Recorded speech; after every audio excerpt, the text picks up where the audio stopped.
There we are. Hello. Ladies and gentlemen. Oh, there's Katelyn too. She just showed up. Katelyn.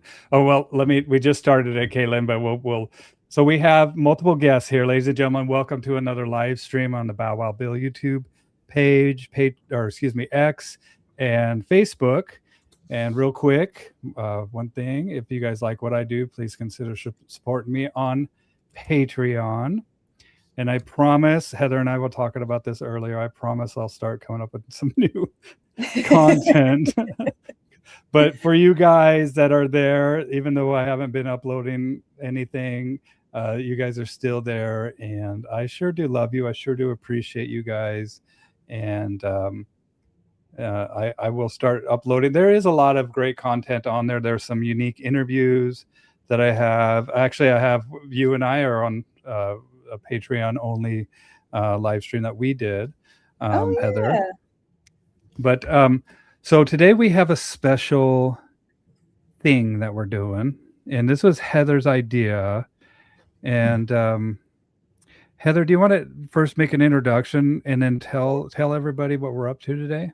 Yes, absolutely. And thank you so much for letting us kind of use your platform to talk about what we're going to talk about today.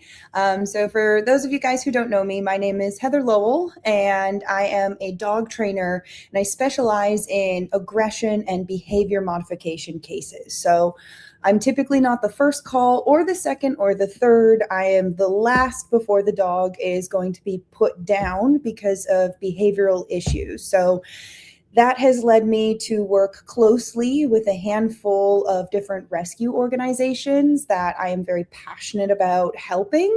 And I have recently started a big collaboration program with a few other trainers. We'll talk about that at the end. I know I keep teasing you guys with like the big announcement. I swear there is one. It'll come.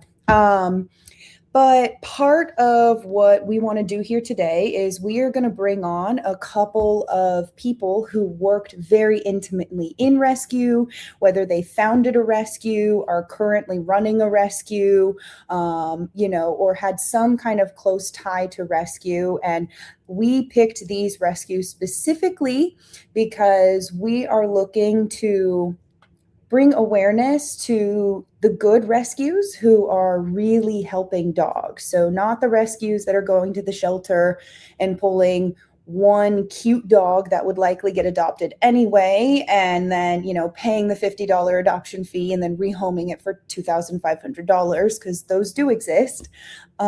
We are only working with the rescues who are pulling behavioral cases, who are funding programs to get training for those cases, who are pulling health problem dogs, or working with specific breeds that are really difficult to rehome. So we have a couple of awesome people who have volunteered to come on and answer some really tough questions that we put together so that we can really dive into some of the more juicy bits of rescue, as well as, some of the problems that we see in rescue in general.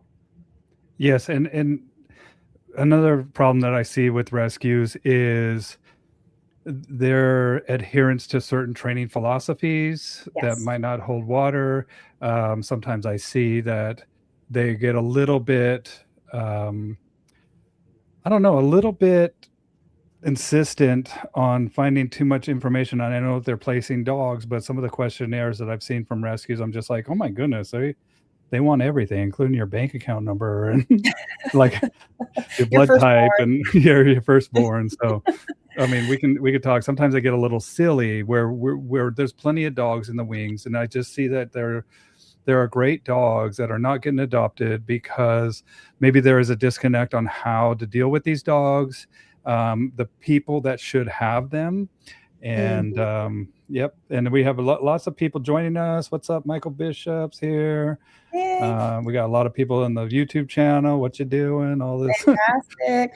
And, something else that we want to highlight today is, kind of like Bill's talking about, like training methodologies and kind of what happens to dogs if you do kind of put yourself in a box and you're not willing to work outside the box, and who really is the person who gets the short end of the stick in that, because typically it's the dog. And I know for myself personally, like I am a band trainer for several large rescues in the Bay Area, in Portland, and a couple other places, because of the training methodologies that I use.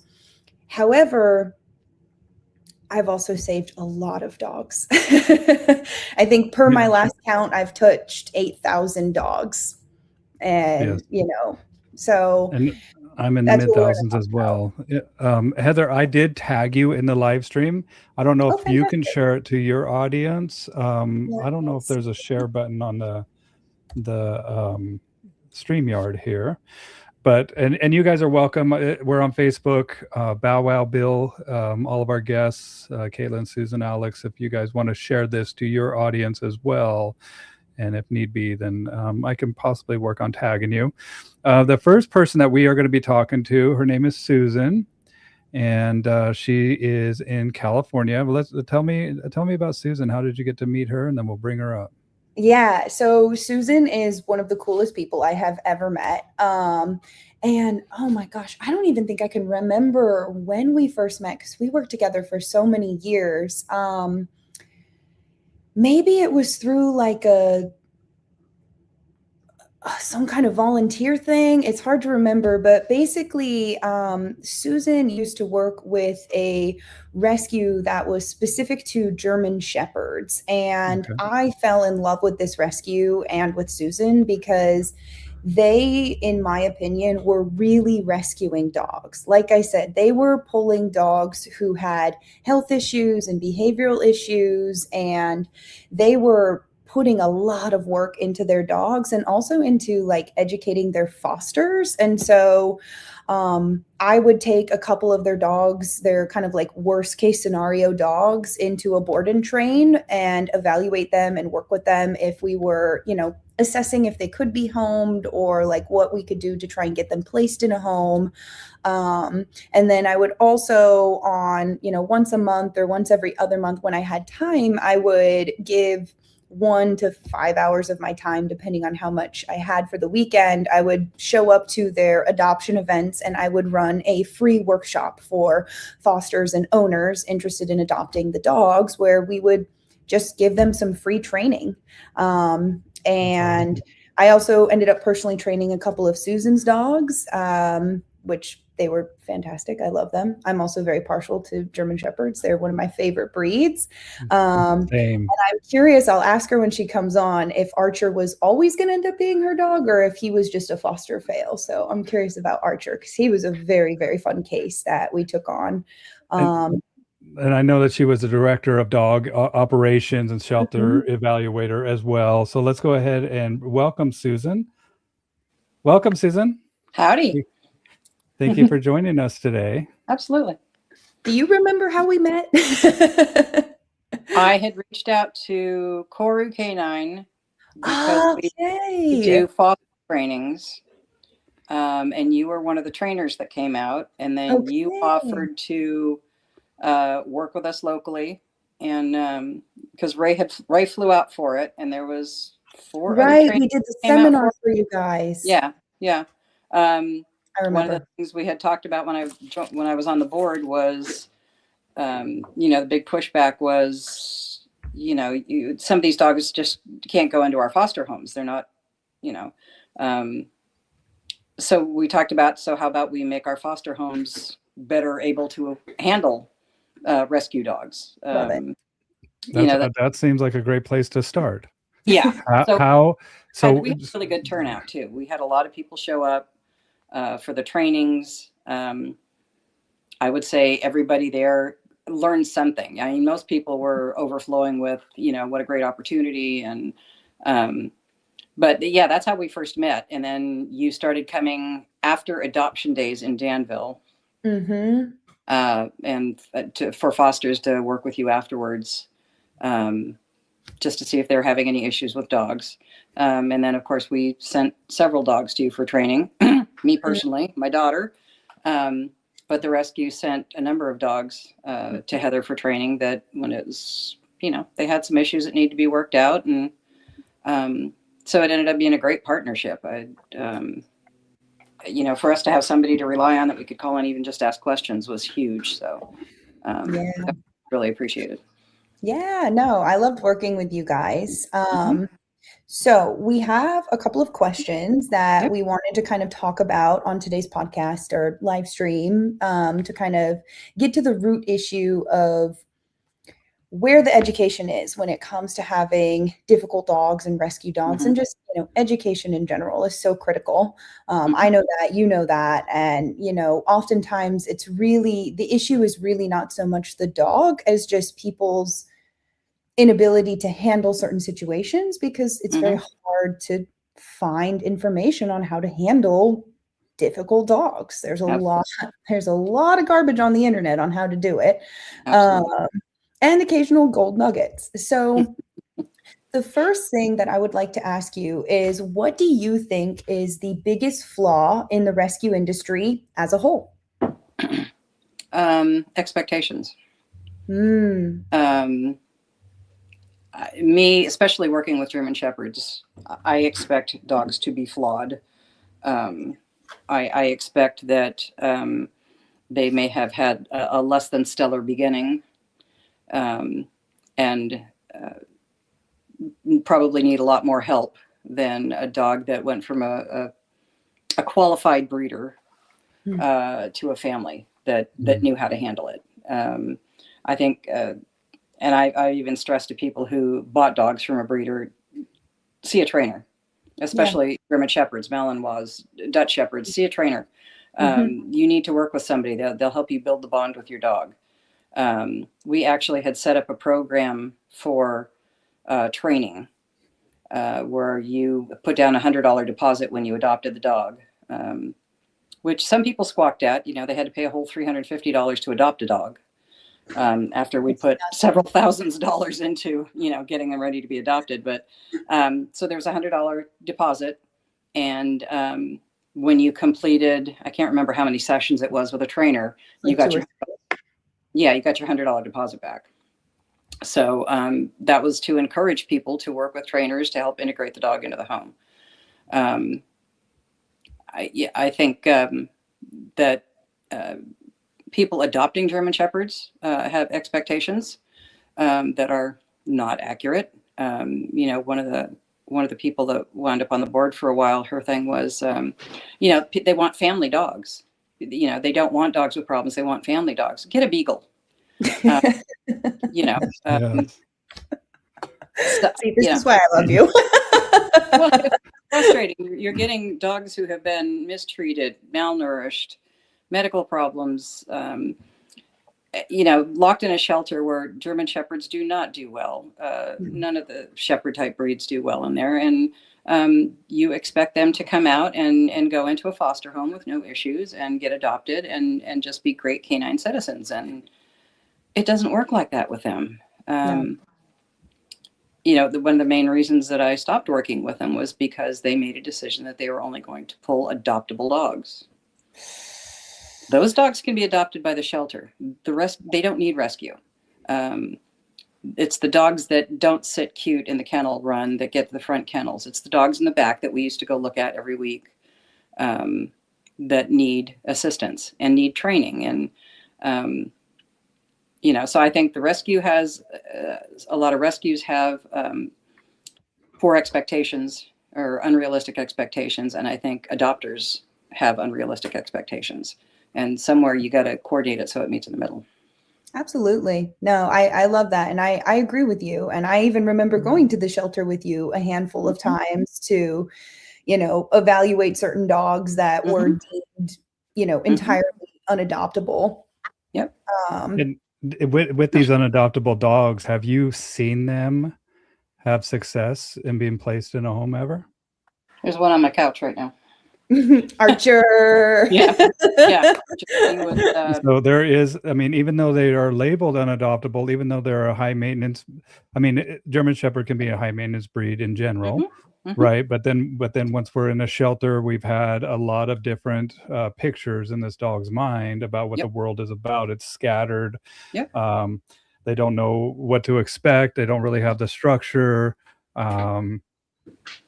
Now, when we do the training, and this was one of the questions, because there is a philosophy within the rescue world that we can only do positive only. Mhm. What do you think about that? Is that something that you think is successful in the I think that's approach? a limited viewpoint. We had a trainer that worked as a volunteer in our rescue, that was a positive only trainer. And she was also one of the ones with a big push of only pulling, adoptable dogs. Um, Um, Matter of fact, she wouldn't stay in the same room with Heather, yeah. mainly because Heather got results when she didn't. Mm, I think, SPCA, San Francisco SPCA recommends only positive training. Yeah. I'm a band trainer for them. Yeah, a lot of the SPCA, local SPCAs do not allow, they only recommend that you get positive training. I think, and it maybe for some breeds that works. But I think in situations where behavior modification is required, that's not going to work. I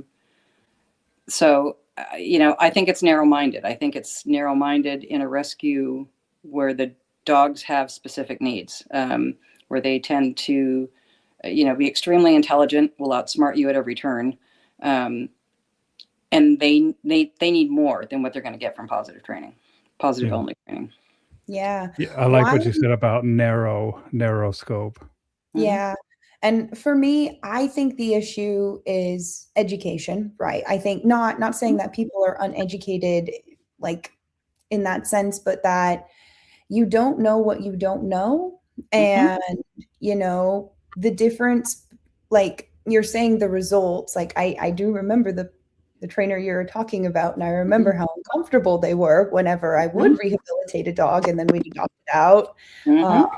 Gosh, all these dogs are flashing through my mind of like Scout. He was one of my favorites. He was a cool dog. And just there's so many dogs that we trained that we adopted out afterwards. But why do you believe so many rescues and adopters shy away from balanced training methodologies? Because they think you're hurting the dogs. They don't understand that it's a method where the dog's learning consequences as well as rewards. They think that balanced training means the dogs are going to get punished, and to them that means hurt. So I think if you haven't had your dogs go through that, you haven't worked with it, you don't understand what the concept is. They automatically put a negative connotation on balanced because they think it means that my dog's being punished, and I don't want you to do that. So I think it really limits the opportunities for dogs to learn. I don't think. There's been a number of dogs. Scout was one, but we've had. Archer was terrifying at the shelter. We actually walked away from his kennel twice before we finally went back and got him out because he was terrifying. Outside of the kennel, he was a different dog. And he hadn't been out of his kennel since they brought him in weeks before because nobody would handle him. That devastated me, especially when we brought him out. And he was so affectionate. He's got stranger danger. Medical issues. We had Stefan that we pulled, who, when we pulled him, he was 20 something pounds underweight, had almost no hair from his shoulders back. And when we first saw him, his toenails were so long, they were curled under his feet. And I had to ask the shelter to trim them so that because we couldn't take him outside. He couldn't walk. So I said, if you could trim his nails this week. And they said, well, he'll have to be sedated. And I said, I'm giving you the whole week to do it.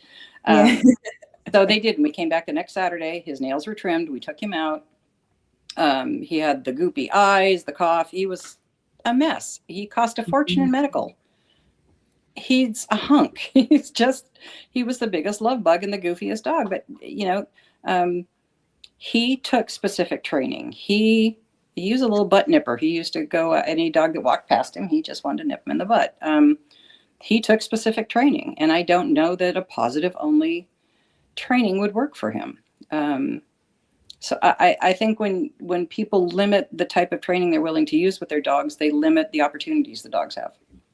Yeah. Well said. Well, and I think they also have a misconception about balance training. Mm-hmm. And I like it when I do have a conversation when somebody doesn't judge me, Mm-hmm. right? Like it sounds like Heather was being judged. Mm-hmm. And when we can finally have a heart to heart as human beings, and they realize that there is nothing that I want less in this world to ever hurt a dog. Mm-hmm. Yeah. And Yeah. when that is, and I think that they just have a misconception.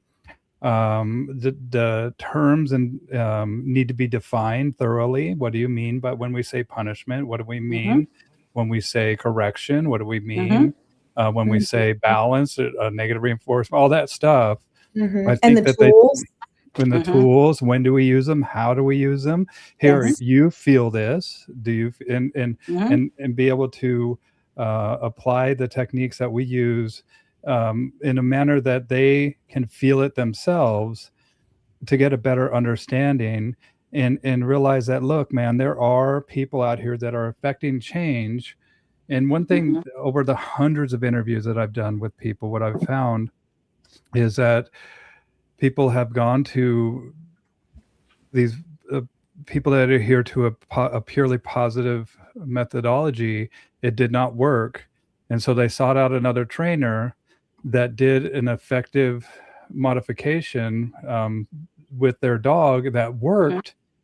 And then they go back to the purely positive person and be like, my dog is fixed. Here's what I did. And then they get demonized for it. And it's like, well, you wanted me to euthanize my dog. Yes. And I love my dog. I'm not going to kill them. I'm not, because we can never take back that needle. And to me, that is the ultimate correction, or that is the ultimate punishment. It is. And if there's a degree of discomfort that we must provide to show the dog that they cannot harm another person, another animal, and the dog gets it, then we owe it to that animal to do that. It's something that we must do. Yes. And it doesn't mean that we're doing it every single day. It doesn't mean that we take joy in it, because it's definitely not something that I enjoy doing, but I see the value of it through the results that have appeared in front of my eyes, and the bond that is created when a dog realizes that you're strong and that you have clear communication and clear boundaries that are defined with correction, with punishment. And with positive reinforcement. Like, I think Totally. that's another misconception, is people think that if you're going to do a behavior mod, that it's going to be only the correction punishment side of a behavior mod, but most of it is reinforcement. Like that's predominantly what we're doing. By far, most of it is. Yeah, that's like most of what we're doing is reinforcing.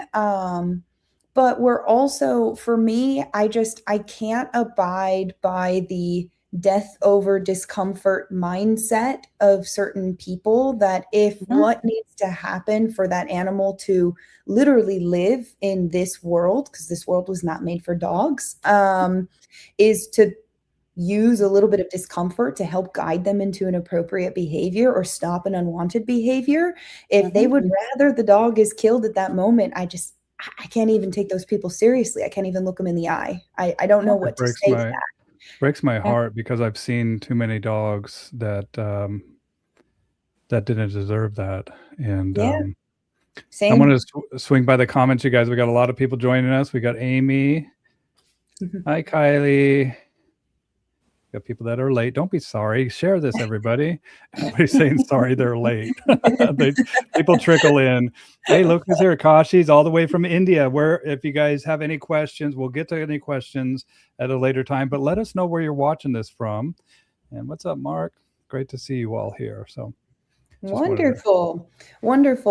Well, I've had so much fun rescuing dogs with you guys and doing behavior modification with you guys. And it is really disheartening when you do see rescues kind of turn a blind eye to certain dogs because of their own, their own comfort zone when it comes to using certain methodologies. But I also want to be open to that other end of the argument, right? Because at the end of the day, it's an education issue in my mind. And so, what educational training resources are available for owners and dogs in that way? Like, is there any resources that you can point people towards to say, hey, look, this is good balanced training, go educate yourself? Do you know of any? Well, I know that you were on our list. Heather, that's it. In fact, you were at the top of our list for trainers. And, you know, we had several. Brad. Okay, good. You know, there were several that we worked with. There were some of the other ones that I wasn't a huge fan of, but people said that, you know, they got results with their dogs and they were happy. And, you know, if whoever you're working with is really making a change for you, and it's, you know, you're getting what you need and the dog's getting what they need, then that's fine. As long as that works for you, that's great. But if it's not, I don't know that people are willing to look outside of what they're used to doing. I also think, to be honest, I mean, from the rescue perspective, cost is a factor. You know, I was fortunate that we were a fairly well-funded rescue. Although people griped about what we spent anyway, but I had a high limit, a spending limit that I could use when I was director of dog ops. But I think for some people for some rescues that are on a shoestring, they can't afford a board and train. They just can't do it. I think the approach that we took initially, where we had trainers come in and work with the fosters, I think if you could set up something where, you know, trainers, even if you're hiring a trainer like on an hourly basis, that can come in and work with a couple dogs, something like that. But I think for some, that's the restriction is financial. Although most of them tend to find a way to afford it if it's necessary. I don't know if you want me to mention rescues that will do that. As far as German Shepherds, Calpaws in the Bay Area, man, I don't know how they do it. They take medical cases, they take behavior cases, they've taken whole families of mothers and puppies from homeless encampments. I think I was telling Heather, they do what they call the nut truck. They have a mobile spay neuter van that they sponsor. That's huge for people that can't afford to spay and neuter their pets. And when you know, there's such a huge overpopulation problem. So I think the financial aspect can be hard for a lot of them. You know, some bad rap being one, they provide training with the dogs that they adopt out. They're a all breed rescue, but they do, you get training with the dog. So they do group and classes so that, you know, to make sure that there's things settle in properly. But, you know, finding a good trainer can be expensive. And you know, like I said, we were well funded. We could do it, but they were only going to do that for so many dogs. So, and I think possibly for individuals as well, you know, there was a lot of comments about, you know, and people squawked about expenses. They'd say, well, you know, like if somebody complained about the adoption fee, it'd be like, well, if you can't afford that, you can't afford the dog. Well, maybe, but with as many dogs out there looking for homes, you know, you gotta know your audience. I think you gotta know who you're working with. And, you know, the comments about people just looking for family dogs, you know, oh, hello, Archer. Well, and what do you think? So as a shelter evaluator, and what do you think the importance of proper temperament testing? Because that's another way that I see shelters kind of go a little bit awry, of not properly temperament testing this dog, mislabeling behavior, both on one end where you had the dog that possibly was, you mentioned stranger danger, but I'm thinking containment phobia as well. Like some dogs might have containment phobia, Some dogs are resource guarders, and I'm looking forward to talking to Katelyn, who will be coming on next, and she does Saint Bernards, and we have bigger stature dogs. German Shepherds are no joke. And I think that sometimes when they do temperament testing, the smaller the dog, sometimes some of these temperaments might kind of slip through the cracks because they are a smaller dog. So what do you think the importance of temperament testing in shelter? The smaller dogs, they tend to gloss over. I think I honestly think my experience with the shelter behavior evaluations was garbage. I was sharing with Heather when we were talking the other day that the first time I was going to the shelter to evaluate dogs after we'd gone through a training program, and one of the first dogs on the list, his name was Titan, big male German Shepherd, gorgeous dog. And his behavior notes were horrible. I mean, like,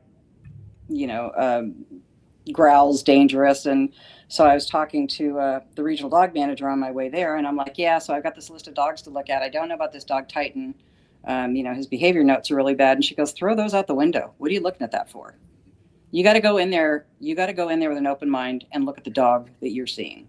I love that. And he was amazing. His foster, I told Heather, his foster after he got adopted said, one thing I always kicked myself over is that I didn't adopt him myself. He was such a great dog. I can't tell you how many dogs we would have missed out on, great dogs we would have missed out on if I had gone by the shelter evaluation notes. And they don't have anybody. I mean, they have the shelter techs, basically reporting on what they see with the dogs. They don't have any. I know Contra Costa Animal Services doesn't have behavior people anymore. For a while, they had people, volunteers. If somebody that knew how to do that would volunteer and come in and do notes for them. But by towards the end of when we were evaluating dogs, there was really no evaluation information on them, or it was just, that they weren't affiliative, so nobody was going to work with them. One of the dogs that we pulled, Blizzard, who turned out to be a German Shepherd Pit Bull mix. There's been a lot of jokes in our rescue about Hanna Shepherds. How shepherdy do they look? And so we pulled Blizzard, and Blizzard turned out to be an escape artist. We got a video from his foster, him unlocking and opening a sliding glass door. That sounds like Nathan. I remember that with Nathan. Yep, absolutely. And she got a video of him as he was heading over the fence, which they went over and got him. But, and it took a very special foster to be able to contain him. But he got adopted, and he's a great dog. He was so affectionate, but he was nervous around people, so he would always look for a way out. It took finding the right fit. He took a lot of training, and it took finding the right fit for him. And I think that was my biggest gripe with the rescue was, you'd get the comment, well, we can't save them all. And I would come back with, we can save a lot more than we are. We have the resources. We have the funds. We were looking at things about like doing seniors for seniors, pulling senior German Shepherds and then paying the cost, because seniors often have, that's their biggest issue, is not having the funds. They want a dog, but they can't afford it, that we would take care of their medical care. We'd provide food if needed. So, a lot of programs that we talked about like that, doing training, doing group trainings often. I think there's a lot of things that a rescue can do outside of pulling dogs that can help the community and help make the situation better for more dogs. Yeah. I love that. Absolutely. No, absolutely. And I mean, I know that I worked with a lot of their shepherds. I loved a lot of their shepherds. I think the last shepherd that I worked with was Cassie. So I got a call that there was a very pregnant female who was standing over a dead sheep. And we weren't sure if she'd killed it or what. She was starving to death, but very pregnant. And the shelter staff said, like, we can't keep her because nobody can get in the pen with her. Like, she was very, very in like the fight or flight, like very close to whelping. And so you guys called me and were like, hey, we got this female. She's about to whelp. Like, can you do it? And I And Heather definitely said, said I just yes. happen to have a whelping box I haven't used. Yeah, I said yes before I asked my husband, and then I kind of like surprise puppied him a little bit. But Cassie, I mean, that's one of the dogs from the program that I kick myself often that I didn't keep her, but I know that she's also in an amazing home. But she was such a cool dog, and Yeah. all 7 puppies got adopted. Like, Yep.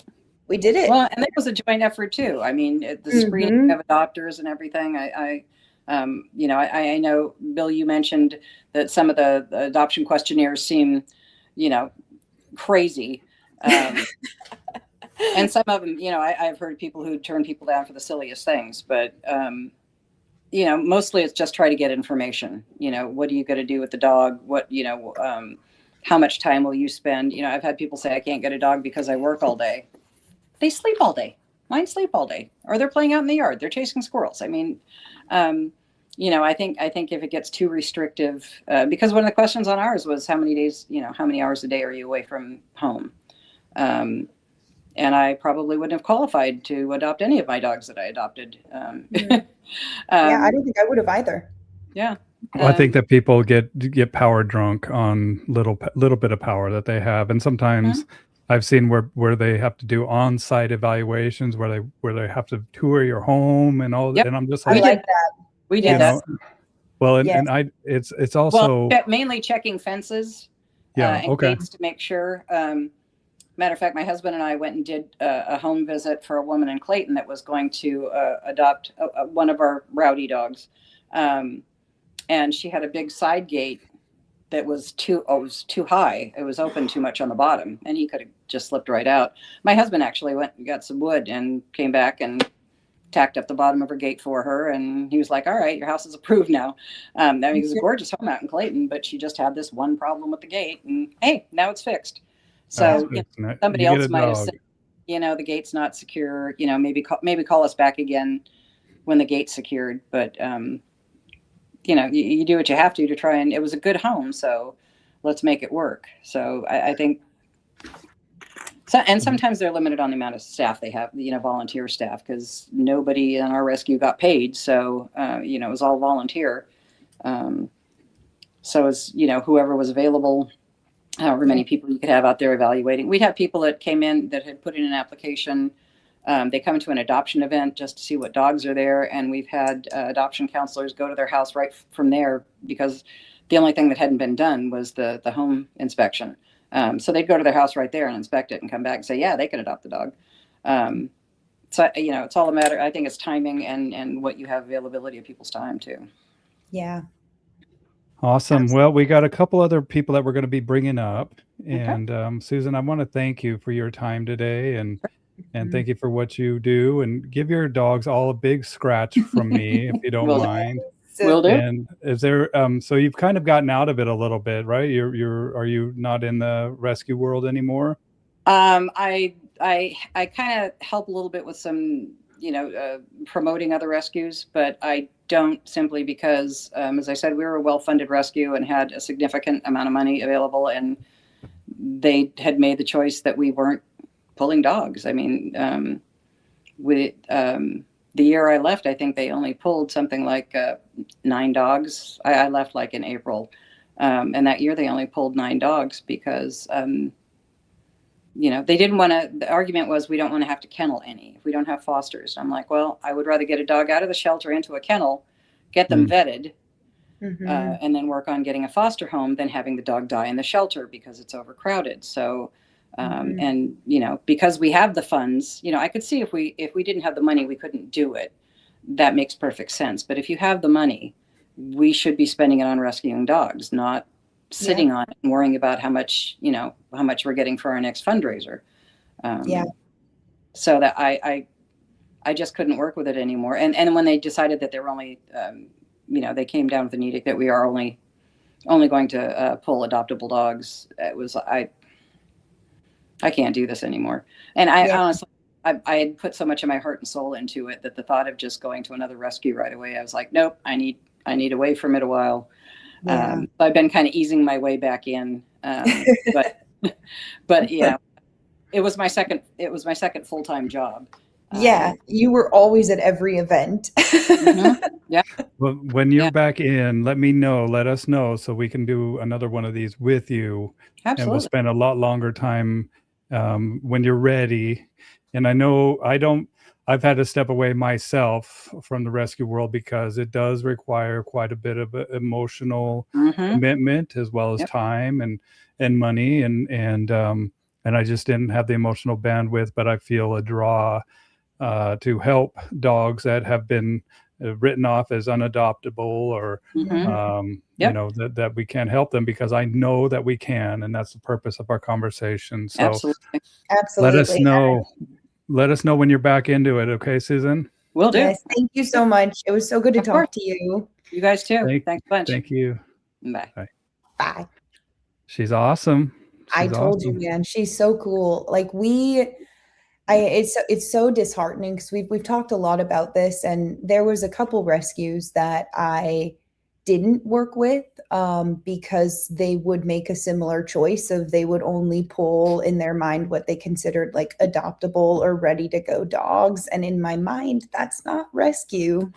Rescue is actually rescuing a dog who needs help to find that home, not a dog that is already ready to go. And so I totally understand her stepping away. And honestly, I have so much respect in that because I would do the same.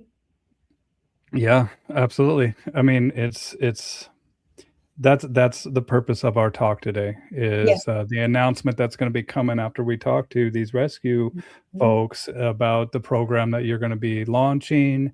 And so you guys make sure to stay tuned to the end.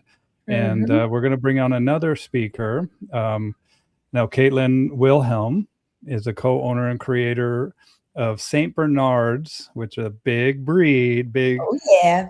sloppy. I mean, slobbery, not well, maybe. Both. I don't know. Trust I mean, me, it's both. yeah, and I think Newfies, I think, are probably the most slobbery breed that I've worked with. Oh man, But you got to meet some of the saints I've had through them. I had drool in my ceiling. Yeah, I know. I've ridden in cars that are like a hound dog and it was literally like ribbons of drool. So with that being said, let's welcome Katelyn. Hey Katelyn. guys! Hey, Katelyn. Thank you so much for coming on to talk with us. Oh, of course. Nice to meet you, Bill. You too, Katelyn. You too. Yeah. And then Jenny, I'm supposed to put you and Jenny in touch. I don't know if she reached out to you yet, but I guess Jenny's from Doggone Seattle. We'll have her on here a little bit. Yeah. And she has a St. Bernard, I guess, that she needs help with. So just FYI for you, okay? Jenny, if you're watching, I got you. I got Yeah. you. So we actually are a giant breed dog rescue. We're a St. Bernard based community and giant breed dog rescue. So we do all giant breeds. And so I also second your opinion. Newfoundlands are the worst. I've never been around a Newfie and not been covered in drool. We have Newfies that get bibs and wear bibs every single day, all day long, because it's bad. Every Newfie we've ever brought into program is like the drooliest. I love them too. That's the only reason why I went. And I was like, man, if I could find one that just doesn't, because they're so lovable and they're I mean, in their temperament test or in their breed standard, I should say, they are like a family dog, and a lot of these large breed dogs. So why large breeds, Katelyn? Why did you get involved with this? So that's a fun question. So I always wanted a St. Bernard, and my parents denied me that. And they should have never denied me that, because in that denial, they created a monster. That's exactly right. And so I finally got to a place where I could have my first St. Bernard. I could afford it. I, had a good job. I had the ability to take on a large cost, and entire life changed, because when you have a giant breed dog, it's not just a dog. It's your entire life gets to change. You get to set aside money for vet bills. You get to change how you function in the world, like your cars and your house, and everything is a little bit different. It's a lot more like, it's the counter height. A lot of it's like a lot of it's like uh, a miniature horse versus a dog. It's a lot like having a miniature horse rather than a dog. But and their personalities are kind of like that too. And then like how Yes. you train is kind of like that too. Because Yep. if you can train 1,000-pound animal to do and listen to you, you can train a 150-pound animal what to do and listen to you. So we, you know, actually that was one of the first conversations I had with Heather when I was like trying to find a trainer that I thought we could trust with a behavior dog. I was like, okay, what are we going to do? And I was talking to Heather and I knew she had horse background and I was like, this is great because a giant dog is a lot more like a horse. Honestly, best advice ever. It was just the only thing that I could think like that would work to explain it in my own experience. So anyway, but so we had a get together and I started talking to my business partner, Chelsea, who ended up co-creating the rescue with me. And we realized that we had a lot to say to each other. And it was very helpful being able to talk to someone who was having the same experiences. So we created a community, and that's St. Bernard's, the Pacific Northwest was a giant breed dog community, St. Bernard community. And then we had meetups every month. And then we started helping rescues. And we were seeing holes where rescues just weren't doing things. And we were like, okay. And we had can you give us an example of the holes that you would see that? taking dogs that they could, like taking dogs that really needed help and then not providing them with that help. That was a big one for us.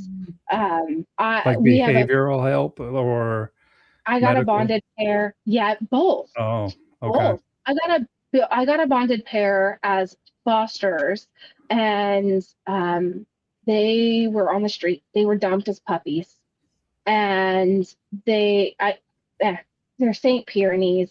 That was a real trendy thing for a little bit there, and they were so afraid of everyone that if I went into their space, they would run and hide. They were so terrified. Now they're the sweetest dogs ever. I'm constantly like, Farah, you don't belong to me. They still haven't found a home. And we, as a rescue, finally just took them and said, you know, Katelyn's not fostering them anymore. St. Bernard's of the Pacific Northwest is taking these dogs. And we did. We took them in. Bonded pairs are really, really hard to find homes for, and we don't feel like separating them is an appropriate measure. So they still live with me, and eventually they'll find their home. They've been here for 3 years, and we're happy to have them have a happy life. They go to all of our foster meetups, and people just love them, and then nobody ever adopts them. And Bark even did they sponsored them, paid for Bark tests for them, put them on Embark, their websites, to like broadcast them. They still haven't gotten adopted. Bonded pairs are really hard. Yeah. Yeah. I think, I mean, especially any dog that needs like some kind of maintenance style training or care, right? Oh yeah. We have so many behavior dogs that are beautiful, amazing dogs that if people just gave a chance to, they would fall in love with them because they're these amazing dogs that were Lloyd, given the short end of the stick. Ellis, well, and Teddy lives in a wonderful home with people who just listened, did the things that we needed them to do, and he has a great life. He's in a wonderful home. And Teddy's a little questionable on intelligence. Heather will admit that, like, maybe not the smartest dog as far as brains go, but he was sweet and he just needed some consistency. And he got that, and we found him the right home, and he's such a good dog and he fits there so well. And they have a whole boarding kennel with, like, it's beautiful, and they have like all these agility things, and he just goes out and I'm the boarding house, like I just own this place, and he's the sweetest dog, and he just has a purpose, and he's so good. And we get so lucky with our community because people kind of know what they're getting into, and we're able to find the right fit for people, which is so helpful. But in those dogs, like Lloyd is a great example. Love He's Lloyd. huge, and he likes to work. He likes having a purpose.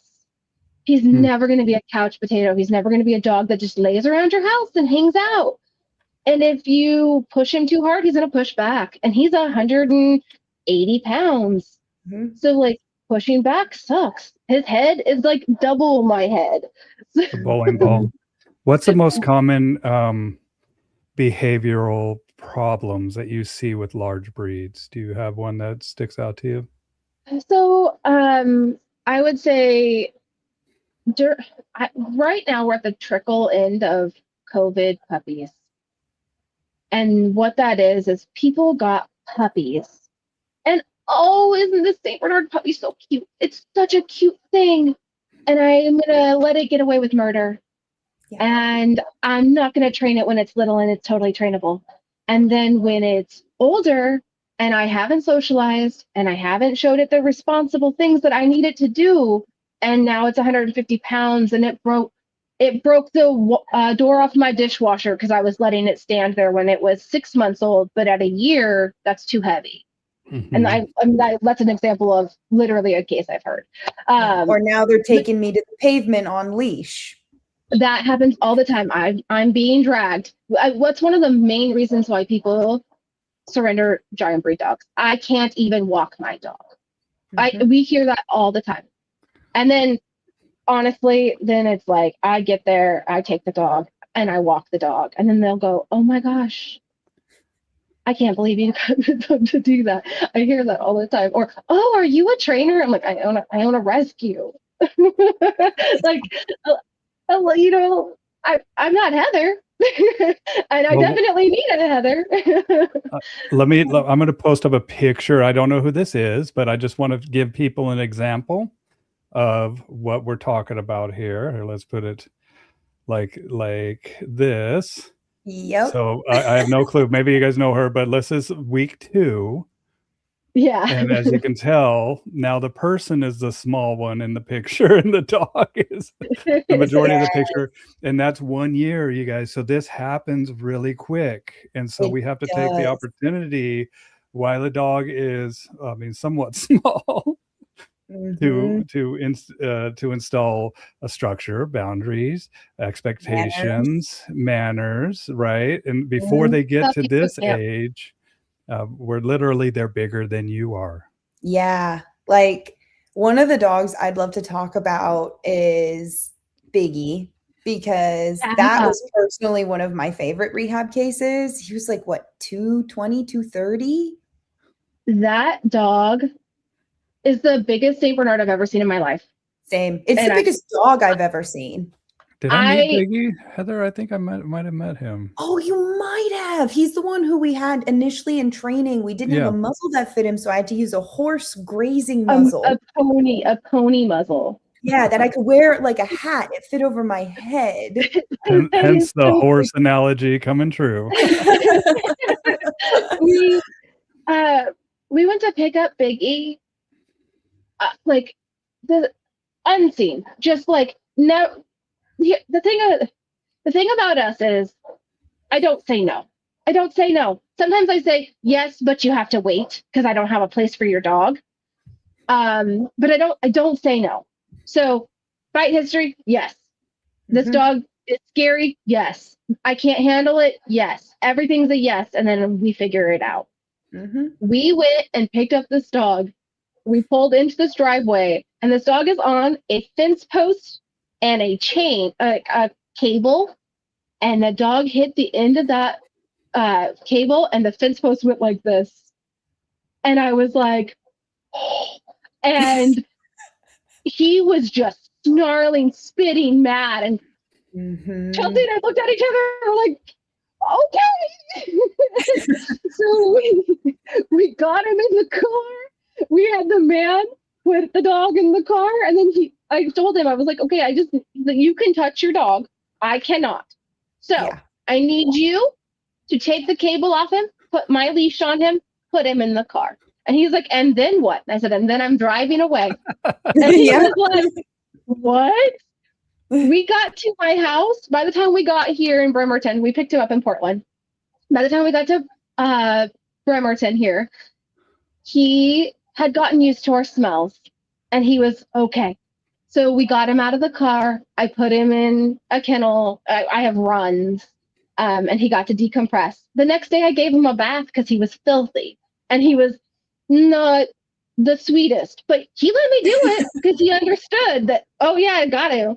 And then we decided, okay, we're going to call Heather, and got him in with Heather pretty dang quick, actually, which was wonderful. He's one of my favorites. He loafs up. Like when he lays down, he like makes a little loaf with his legs. He's so cute, and he's so huge. But he still to this day will push a boundary if you let him. He is a dog who, if you aren't walking the path that he got trained on, he will take advantage of you every single time. I mean, he is double the size of all of us. Of course, if he doesn't follow that structure, he's like, okay, I guess I run the show. Because he did.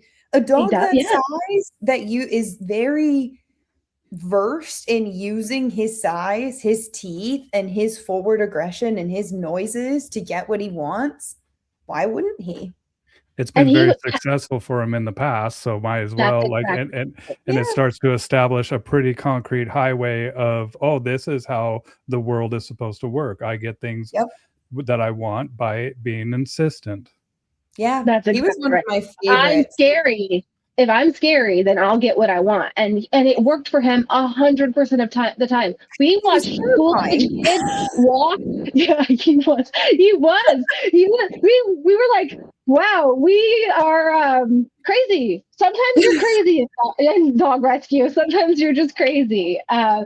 We watched school-age kids get out of school and walk across the street and then around the cul-de-sac to go 2 houses down. And you could tell that was just their pattern to get away from that dog. And as we loaded him in the car, the neighbors came out and said thank you to Chelsea and I for taking the dog. So he had the whole cul-de-sac just terrified. Everyone was so afraid. He's such a sweet boy. He got a name change. He's a happy, happy camper. He lives with other dogs, totally fine. He lives with people, totally fine. He comes to my house when they go on vacation. I love it when he comes to visit. He's a great dog. Yeah, he's a great dog, but he was a lot of work and training because behavior modification is one thing when the animal is double your weight. Like it's a different beast, literally.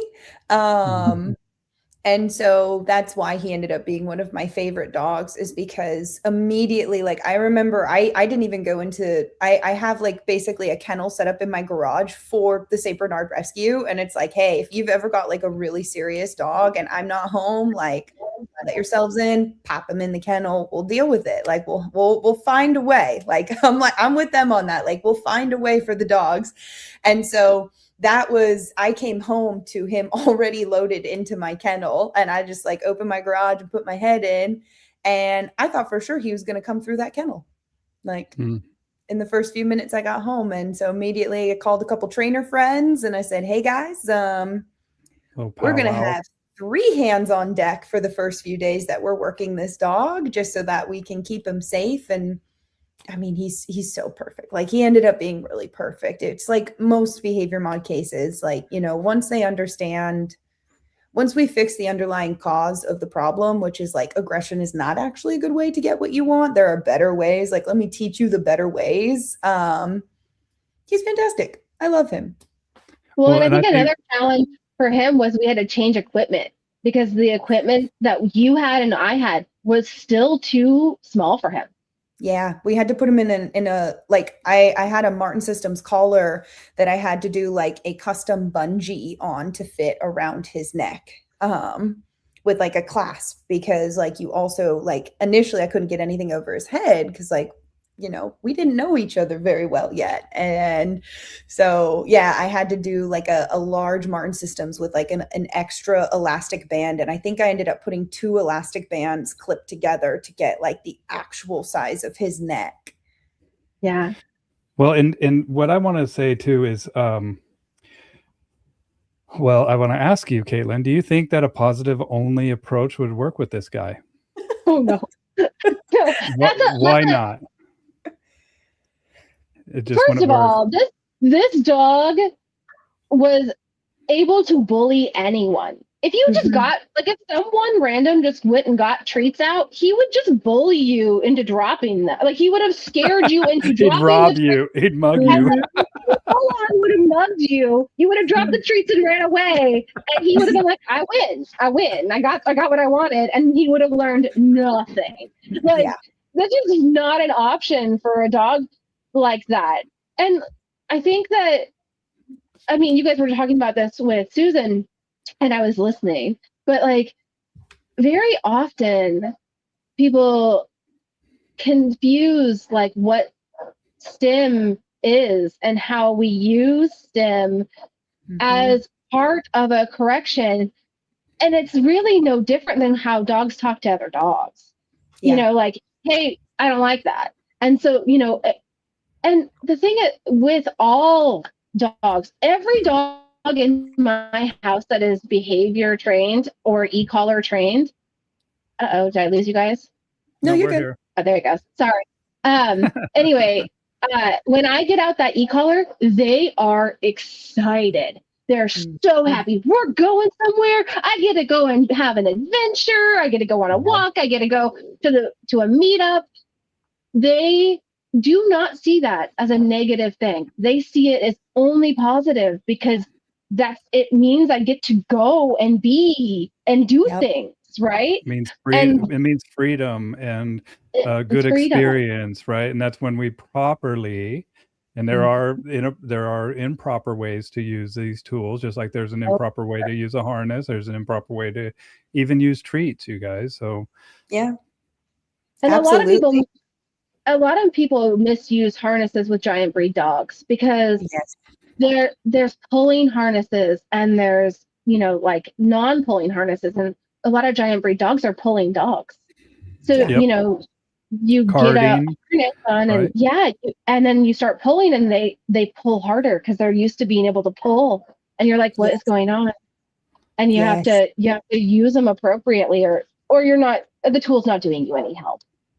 Yeah, absolutely. So I have another question. How many dogs in your program would not have become adoptable if you adhered to a strictly like R+ mindset?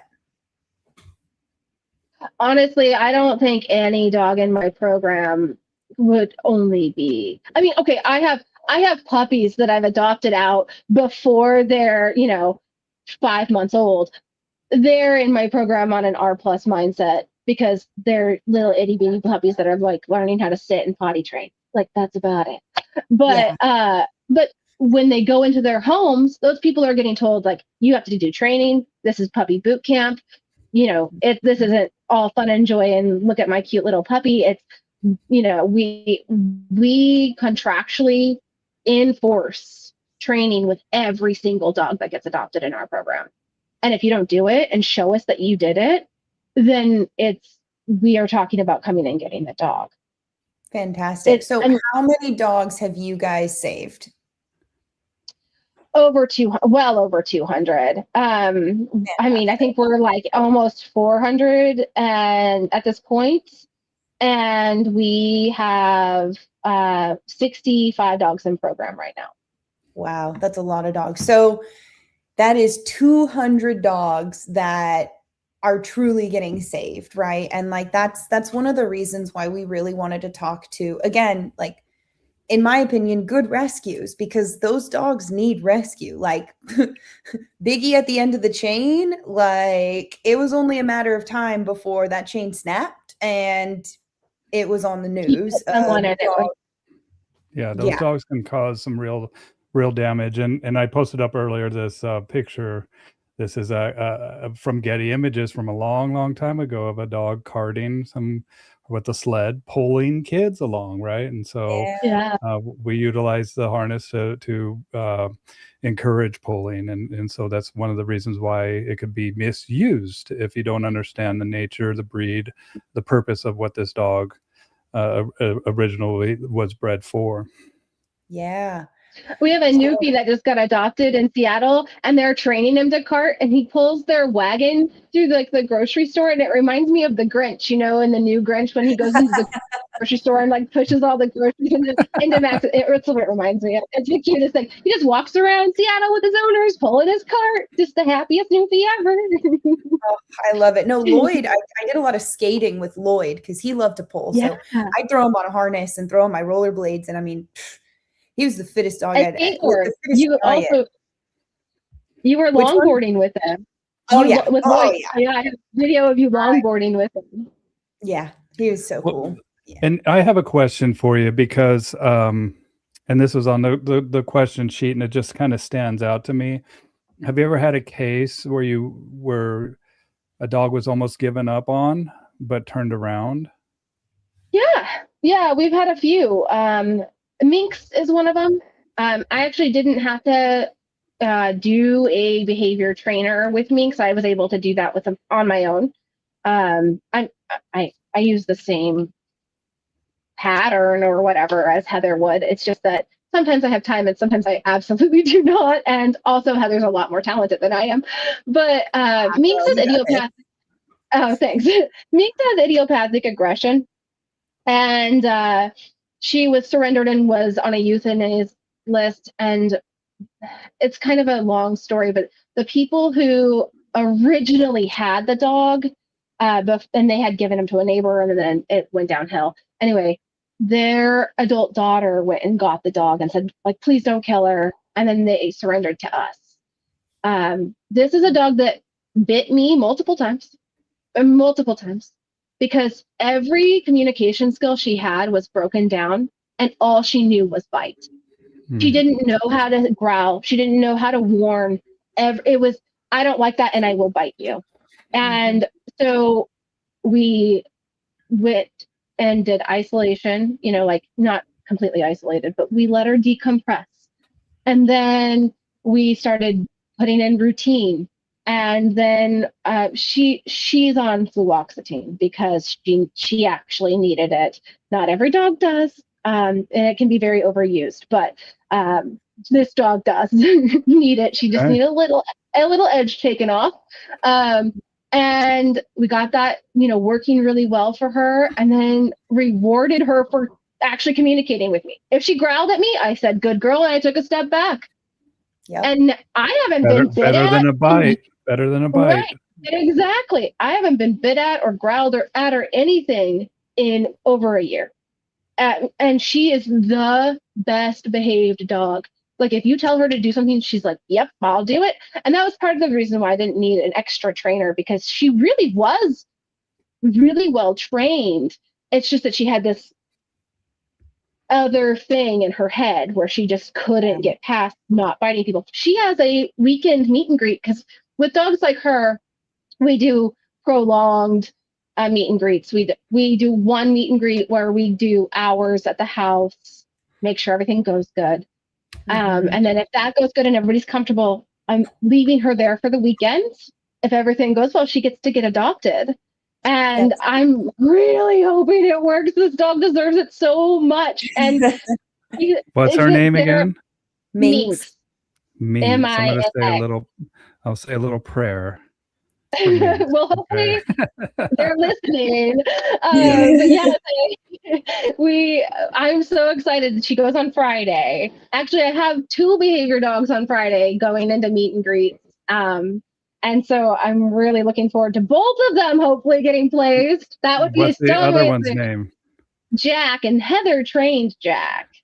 Jack so and Minx are gonna get prayers from me. I'm writing them down right here. And we're gonna and just so you know, Jenny's coming on, so she's the one that's gonna reach out to you. I think that she has to the Saint Bernard. Yeah, she runs Doggone Seattle, Yeah, yeah. And so I think she has a Perfect. case for you. So that's who I was And- talking about earlier. I just see her. She's down in the waiting room here Awesome. and coming up Can after I you. ask one more question and then we'll switch to our last rescue?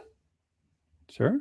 Go All ahead. right. And it's just because you guys have giants. And so I think this is something that you're looking for a different kind of home than a lot of people who are looking at rescue homes. So if you could just give like 3 red flags of immediately you don't think that they would be a good home for the dog.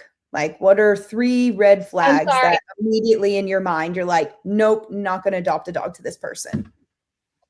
I lost you, but I think I picked it up and I was okay. So you want to know 3 red flags of people I won't adopt you? Okay. Yes. Yeah, for a giant dog, dog I wanted specific. to make sure I heard everything because it went away for a second there.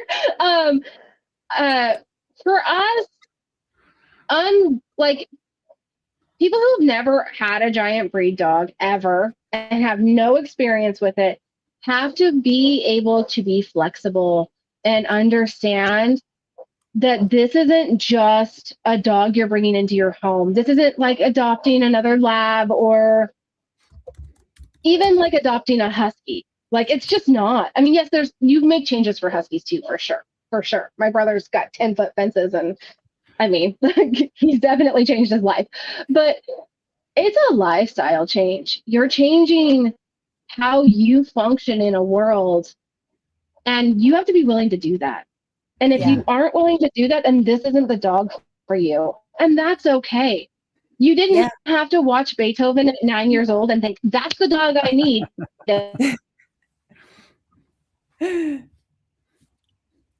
Oh, we lost her audio. Oh no. We're a victim of the winds. I think so. Can you hear me now? Yep, Yes. there we go. Awesome. So Beethoven is a cautionary tale. I tell people this all the time. If you watch it as an adult, the dog terrorizes the neighborhood. It escapes. It digs huge holes. It makes huge mud. It eats a ton of food. It costs a lot of money. It hates the vet. It needs to be muzzle trained. It literally runs amok in the neighborhood. And the second one, he gets a dog knocked up. Like, he tears down a house. This is a cautionary tale. It's a cautionary tale. If you want a giant breed dog, you have to have a giant breed dog kind of life. So 1 is adaptability. 2, I would say people have a very high expectation of what a giant breed dog is. We talked about Biggie. He is not the norm. He is an exception to the rule. The average male St. Bernard is only 145 pounds. That's it. That's huge. That's a huge dog. But people always say, like, oh, I want a 200-pound St. Bernard. That's not realistic unless you're overfeeding your dog. And Americans have a problem with that anyway. But we don't need to overfeed our dogs to show them that we love them. We can love them in other ways with enrichment and walks and training instead of feeding. And you don't need a 200-pound dog. So when people say, I only want a giant, I only want a 200-pound dog, that's a really big red flag for us. Yeah. Because you're not in it for your dog's health. That's exactly right. It's just so important. And then the other thing for us is, for us specifically, we created a community, and our community is honestly how we're able to do anything. Without our community, I couldn't afford to pay Heather to train our dogs. Without our community, we couldn't afford to pay our vet, who is amazing to us. We are so lucky to have the people that do the things in our community. So we really, really like it when our people who adopt from us join the community and actually ask questions.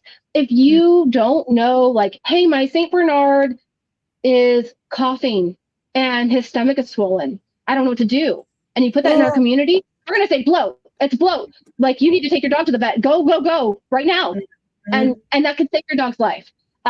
Or we have people who even like St. Bernards ruin vacuums like no other. That's one of the first questions like a new owner will say, like, hey, What vacuums do you guys use? Like multiple.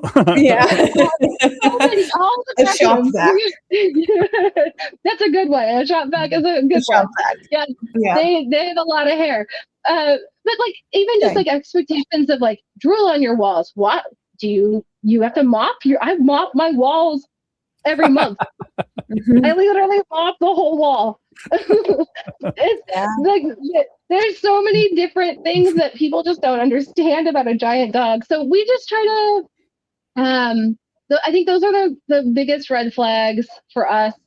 Well, they poop a lot too. That's one that people At need least to it's know. really It's like, big. It's really big poop. Okay. Like yeah. it's like a two bagger, you know, when you're picking Yeah, it up. it's a two-bagger usually. Yeah. They Well, make these Katelyn, really giant dog poop bags that are not cheap, but they are so amazing. just get grocery store bags. That's You what know? or scooper. Well, Well, thank Yeah. you, Katelyn. Thank you. Thank you guys so much How for do- having me on. How do people get a hold of you if they want to donate? I think we're going to put some donation links in all the comments here. But what if somebody has a Saint Bernard that they need help with, or you're in the Pacific wanna help. Northwest? Yeah. And just so you know, I'm in Arlington, so hopefully I'll meet you someday. Oh, yeah, that would be great. So, yeah, we're a true Pacific Northwest rescue. We do Alaska, Washington, Idaho, Oregon, Northern California, Western Montana, and BC. So the entire square and Alaska. Okay. And we can be found at St. Bernard's of the Pacific Northwest, but it's of the PNW .com. We can also find us on Facebook. Facebook's a great place to find us because all of our business pages there, and then our community pages there. And if you have a giant breed dog or you have a Saint Bernard and you want community and you live in the Pacific Northwest, please come join. Because honestly, we have monthly meetups. We have such a great support network, and we make it a lot easier for you to keep your dog. And Yes. yeah, that's our website. And everything can be found on our website. All of our Instagram, Facebook, everything is there. So, and our events page has all of our events that we have going on, including our fundraisers. And we try to make fundraising fun. We did puppy yoga a couple months ago with St. Bernard puppies, and people got attacked by St. Bernard puppies who were not able to calm down. But they had fun. They had so Saint much Bernard, fun. I put the link to your website in the comments down below. We have a lot of people comment on Jack. Hey, Jack, I know him. There's a family Yeah, that Michaela loves worked him. with Jack too. Yes, and Yep. Abby. I Abby, forget. know I him. must have done like a trainer meetup during Jack's boarding. You did. You had like you were training trainers. I think you said you had like 5 Oh, people. then it was coming. Jack that I met. It wasn't Biggie, it was Jack. It was Jack. Okay, so you've met Jack too. Okay, so we're Yeah. all going to be thinking about Jack this weekend, and Jack and hopefully he Minx. thrives in his new Yeah, home. hopefully I really Fingers hope he crossed. finds his new home, because if he finds a new home, then I have a place in my house to take the dog from Jenny. Perfect. Okay, there we go. See? Okay. Yep. So Jenny needs to hope it happens too, so that I can just be like, yes, Jenny, bring me the dog, and I'll She's put it in giving my the house. thumbs up. So Perfect. Oh, I love it. I love it. Well, and another thing, like, when it comes to rescue and training, like that education is so important. And so if Jack needs any help, there's a lot of trainers who are willing to help that family. So, Which is great, because we make our people, like with Jack, he was trained by Heather, so they have to come and do an exit training with Heather, and then Heather will relate to me like, oh, these people need more, or these people did great. And then I'll go to them and say, hey, sounds like maybe you and Jack need a little bit more familiarization. Here's some trainers that also could help you if you don't want to continue to travel to Heather. Yeah. And people that worked with Heather. Honestly, that's how we've connected with so many trainers. Will was trained by Heather. We love Will. I mean, most of the people I use, Heather was like, hey, here you go. And I was like, thanks. Awesome. I love All collecting right. trainers, and that'll go into the announcement that we have later. So thank Yep. you We'll have the announcement. so much, Katelyn. It was so good Thank to catch up with you. We'll be thinking of Jack this weekend, and I hope And he does Minx. well.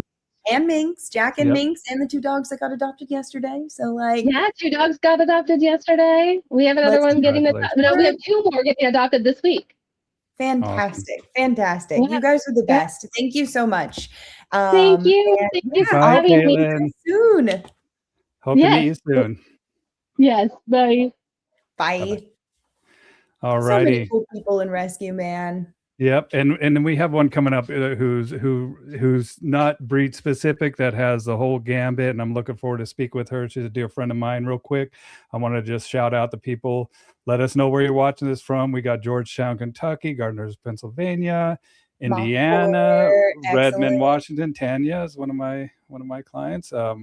New Hampshire, Monroe, Oregon. So we got them all over America. So if you're watching, I know that Kashi's in India. So we have people all over the world, not just in America. But I wanted to welcome now Jenny Nordin, who is a Doggone Seattle rescue founder and director. And so let's bring her up. Have you met Jenny? Mm-mm. Hi guys. Hi. Hello. Let me see your shirt real quick. Dare to keep dogs off drugs. I love it. Well, It is. a lot of times I say veterinarians, hills and pills, right? Because a lot It's of a times, whole thing. yeah, it's a whole thing. I mean, it's just about staying in their lane, right? Like, I love vets. They're freaking amazing. I couldn't do my life without them, but I don't prescribe medications, and they shouldn't tell people how to train their dogs. It's that That's simple. If And you have a hammer, everything looks like a nail, and Favorite owners, quote. yeah, and owners only, they may just be thinking they're doing the right thing, but yeah, it's crazy how prevalent that is now with like all dogs everywhere. It's just really sad. But Yeah, I had a dog who they put the dog on a gabapentin and fluoxetine cocktail at 4 months old yeah, because we're seeing it younger and was younger. a puppy. It was just, the owners complained that it was getting zoomies late at night. It wasn't settling in the crate. It was barking on leash. It was being a puppy. And so they started to medicate the dog at 4 months old. And I had to wean that dog off of that medication at about 1.5 years because at that point the behavior was so extreme because it had never been addressed. And that was a really hard thing for me to watch. That poor dog, like his brain never developed the way that it should have because my background's in neuroscience. Like your brain will down-regulate your whole serotonin system if you don't finish your development before those kinds of medications. So I love your shirt. I love you already. I just met you and I think you're awesome. Well, we have a mutual acquaintance. I think you know Gina Cooley from Double Down Dog. Yes, I love Gina. She's coming out this weekend. Yeah, she's on our board. I've known her since before she was a trainer. She fostered with Doggone Seattle. That's how she got into training. So we've been friends for a long time. Fantastic. And then, I know who you are. I know Coro Canine and that. I like to collect trainers also. So very important for the work that we do. So it's a big part of kind of, I think, what differentiates us from a lot of other rescues. We're very community oriented, but also very training oriented and mission minded in that regard. So absolutely, definitely know your work. Appreciate what you put out there. Yeah, I got an email last week from a dude who had purchased his miniature Schnauzer puppy who was 4.5 months old and needed to surrender the puppy because he was going to be going to the office 3 days a week and was going to have to leave the puppy alone for 6 hours, 3 days a week. And the puppy barks and freaks out in the crate and he cannot be in a crate. And they did a consultation. He cannot be in a crate. They probably tried once and did a consultation with a behaviorist in Seattle who came out and said, this could potentially be a lifelong problem for this dog. They're going to really need someone that's home all the time and prescribed medication or told him to go to the vet, gave the evaluation to go to the vet to get the medication at 4.5 months old, Prozac and trazodone as needed. And I'm like, 4.5-month-old puppy that just needs to be crate trained. Of course we'll take the dog. But then the owner let the behaviorist know that, you know, they were planning on surrendering to Doggone Seattle, and the behaviorist put a kibosh on that plan because that was going to be really awful for the dog, because then they'd be crate trained. So that's kind of what we deal with.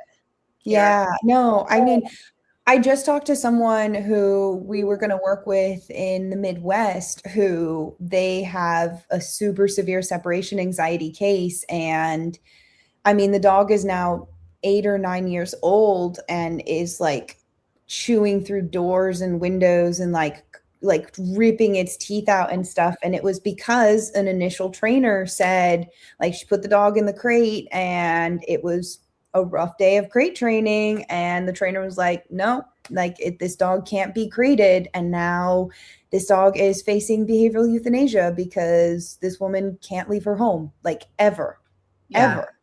I mean, certainly there's some extreme cases, and we have dealt with a lot of extreme separation anxiety cases. We take a lot of shepherds, so it kind of comes with the territory. But you know, like Gina's dog Bear is a really tough. I love Bear. He's great, but you know, the crate has been definitely a pain point. But I mean, I've fostered those dogs myself and everything. We've got but this was not that, you know, and it's just really sad when owners are being given that kind of information, you know. And this guy, he sent over the records, and he'd done puppy classes, and he'd done all the things. He probably spent thousands of dollars on the dog in the first place, and then thousands on thinking you're doing all the right things, and then you get this information, and it's like, you know, he's like, this kills me to do this, but I need to give my dog up because I have to work in the office for 3 days a week. Like, okay, bro, I did my best. And it's really hard. Like, one of the things that I've gotten better at over time is just being able to just let it go and move on to the next dog that needs help, because it's really hard when, you know, you can help in a certain situation, and it's just whether or not people are gonna, you know, take that hand, and sometimes we can't. So that's got to be a pretty, I mean, you have to compartmentalize, you know. I was talking to a veterinarian, and I tell trainers too, and Gina, shout out to Gina too. She's worked with me as well. And I was able to pet Bear, just so you guys know. But there is a degree of separation. There is a degree of compartmentalization that needs to happen, because we can help the dogs that we can, but we can't help every single dog. And it takes, as I was mentioning earlier with Susan, it takes a toll on our emotional well-being. And how do you mitigate that, Jenny? Because you do have, how many dogs do you think you've placed throughout the years? Like 6,500 since 2017, something like that. A lot. Wow.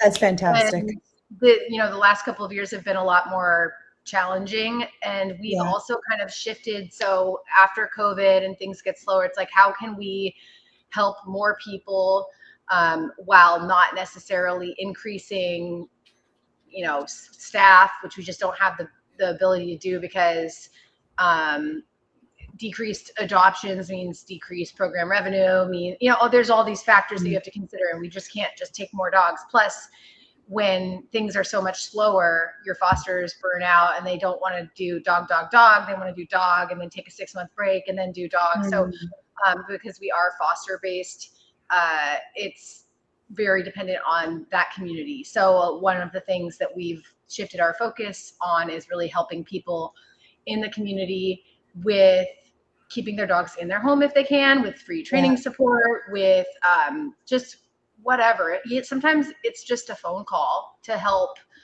walk them through. They just took a dog home from the shelter. They reach out to surrender their dog that's been in their home for 3 days, and they're totally like dealing with all these issues that they were not prepared for, had no idea how to handle. And you can not only talk them off the ledge, but like set them on the right path, maybe give them some specific, do this now. And also, if you need more help, reach out again, or I'll connect you with the trainer or whatever. We do kind of drop in training sorts of things. And because we just opened a community center in like about a year ago, really, but it's just kind of been ramping up as we've gotten like waivers in place and insurance and that sort of thing, where we want to start doing more of that, like having open times where people can come and get help, especially for our adopters, you know, so that we don't get those calls 4 years later, like, hey, you know, need to return the dog because we've been having this problem for 3.5 years that we haven't talked to you about, and we're at our wit's end, and it's bit 3 people or whatever, you know, like being there in the mix before then. Yeah. I'm making it sound like our dogs are crazy, but when you do a very high volume of dogs, yes, those are the ones that you hear from, or, you know, that sort of thing. So, well, and also it's the nature of rescue is you're dealing with the dogs that aren't the easiest dogs in the world for whatever reason, right? Like people aren't trying to give up the dog that has never had an accident in their house, never bitten a person, never even barked on leash, right? Like it's when people are faced with behavioral challenges or financial challenges, which I mean, that happens too, that people are trying to give up their dog. So I have a question for you. What's something that people think is helping their dog, but is actually making it worse? I mean, I see it all the time. We do our best to insulate against this with as much communication and education as we can, but you see all the time people just wanting to give the dog so much love and affection and comfort and the best toys and, you know, food puzzles and all of the things, and a lot of freedom in the beginning, and they perceive that as being what's going to help the dog feel safe and develop trust. And it's the whole like you know, like the all you need is love kind of mentality, when really in the beginning these dogs really need a lot of leadership and even just neutrality, like, hey, like just check things out, like let's just see how things go, and taking it slow and letting dogs kind of figure out what the expectations are and setting some boundaries and just guidance around what life looks like in that home environment, and not putting so much pressure,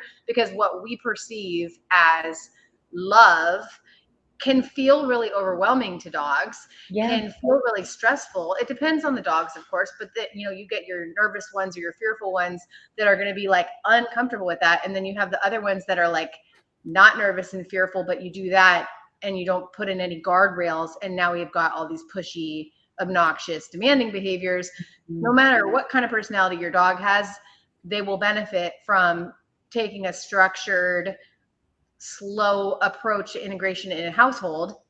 Like that's the biggest thing I see with dogs transitioning to new homes that would help a lot. Don't love bomb them don't love bomb them, and don't give them unlimited freedom, because at the end of the day, these are dogs. They don't have morality. They don't have a right from wrong. They're not like climbing on your counters thinking like, ooh, this is naughty, but I'm going to do it anyway. They just think, ooh, there's food, I'm going to eat it. And, you know, the structure that you implement when your dog first enters your home sets the tone. It sets the tone for everything. And I couldn't imagine, like, the way that I like to describe it to people is like, imagine you sit down for a game night with everyone, and like for the first 30 minutes, you are winning nonstop. Every time you do anything, Heather won, Heather won, Heather won. And then 30 minutes in, all of a sudden, nope, you can't do that anymore. That's actually a boundary. No, you can't do that. Actually, I need you to leave my house now because you're being really annoying, right? Like that's how our dogs feel when we give them unlimited freedom with no structure. And then when they do things that dogs naturally do, then we drop down the gate. I had a call today with a person who emailed about surrendering their miniature poodle that they just went and adopted from Seattle Animal Shelter a few days ago. And she didn't say it had been a few days. I could just tell from the email that it was like, we no longer think this dog is a good fit for our home that we adopted. And it was, you know, what did she say? The dog had tried to take the food off the dinner plate. And then when she went to take the plate away, growled. And then, but she was able to take the plate away. And then she gave some of the food to the dog in the bowl. And then another time she took a muffin wrapper from its mouth, and she didn't say that they'd had the dog for like a couple of days, but you know how you get enough of those communications and you can just tell. And so I was like, it was like 1:30 in the morning because my husband's out of town and I've got 3 little kids. And it was just like the first time that I was able to get to my emails that day. And I'm like, I have so many thoughts right now, and I'm not going to send like my surrender questionnaire because this is clearly a situation where like, let's have a conversation. Can I call you? Talk to her today. They've had the dog for 6 days. They have not, they used a crate for 15 minutes and it was fine for 15 minutes. The dog started barking and they let it out. It hasn't been on a leash. It hasn't had any rules at all. They've got an 8-year-old in the home. They're just cuddling the dog. The dog loves to snuggle. That was in their email. And I'm like, look, if you go to a new job and you show up for work and you've got all new coworkers and a new boss and nobody tells you what to do. Like they don't even give you the logins to the computer or set any expectations whatsoever. They're just like, welcome to your new job. We've got great perks and benefits here. Everything is great. And then a week later, you're at your review and they're like, you're fired. You completely, you're such a loser. Like you're a horrible employee. That's literally what's happening right now. Yes. And thankfully, like I was able to talk, I talked to her for like 45 minutes and I just like gave her instructions and she was super appreciative, which doesn't always go that way. Sometimes people just want you to like fix it for them. Like fix my problem. But if people are willing to be a part of the solution, I'm like exponentially willing to help. If you're not willing to be part of the solution, like I don't have time for that. I have way too much going on to have time for that. So we do take those dogs too, but I just resent it more. I see a commonality too, that people, they take a dog from a rescue and I've seen this sticker like who rescued who, you know, and all, that they actually feel bad for this dog and they want to save them. They think that the dog and as a trainer, like I can't even tell you how many times I've heard that this dog was in a dog fighting, was a bait dog or something like that. All of them, every people ever. So many stories. And it's and I'm like, look, forget about the past. Let's focus on the future of giving this dog a happy, fulfilled, structured life, right? And I see that a lot of times they, you know, they love too much. And I mean, there's so many things that go wrong with loving too much, right? Like just like the examples that you guys have said, there's no real communication. There's a lot of disappointment when the actual reality of the world comes crashing down. They overlook behavioral problems and they allow them to go on way too long. But a lot of times too, they make excuses for the behavior problems because of the poor dog that came from this tortured past, when a lot of times that's not really the scenario the dog truly came from. They're just painting this picture in their head. And so I try to stop that right away and just let them know, look, even if that was the case, it doesn't matter. It doesn't matter anymore because now they're, and then I talk to them about associative thinkers. They're in the moment and in the environment that they are now. They're very thankful for you, but now is your time to take the torch and show them how to properly exist in a human world.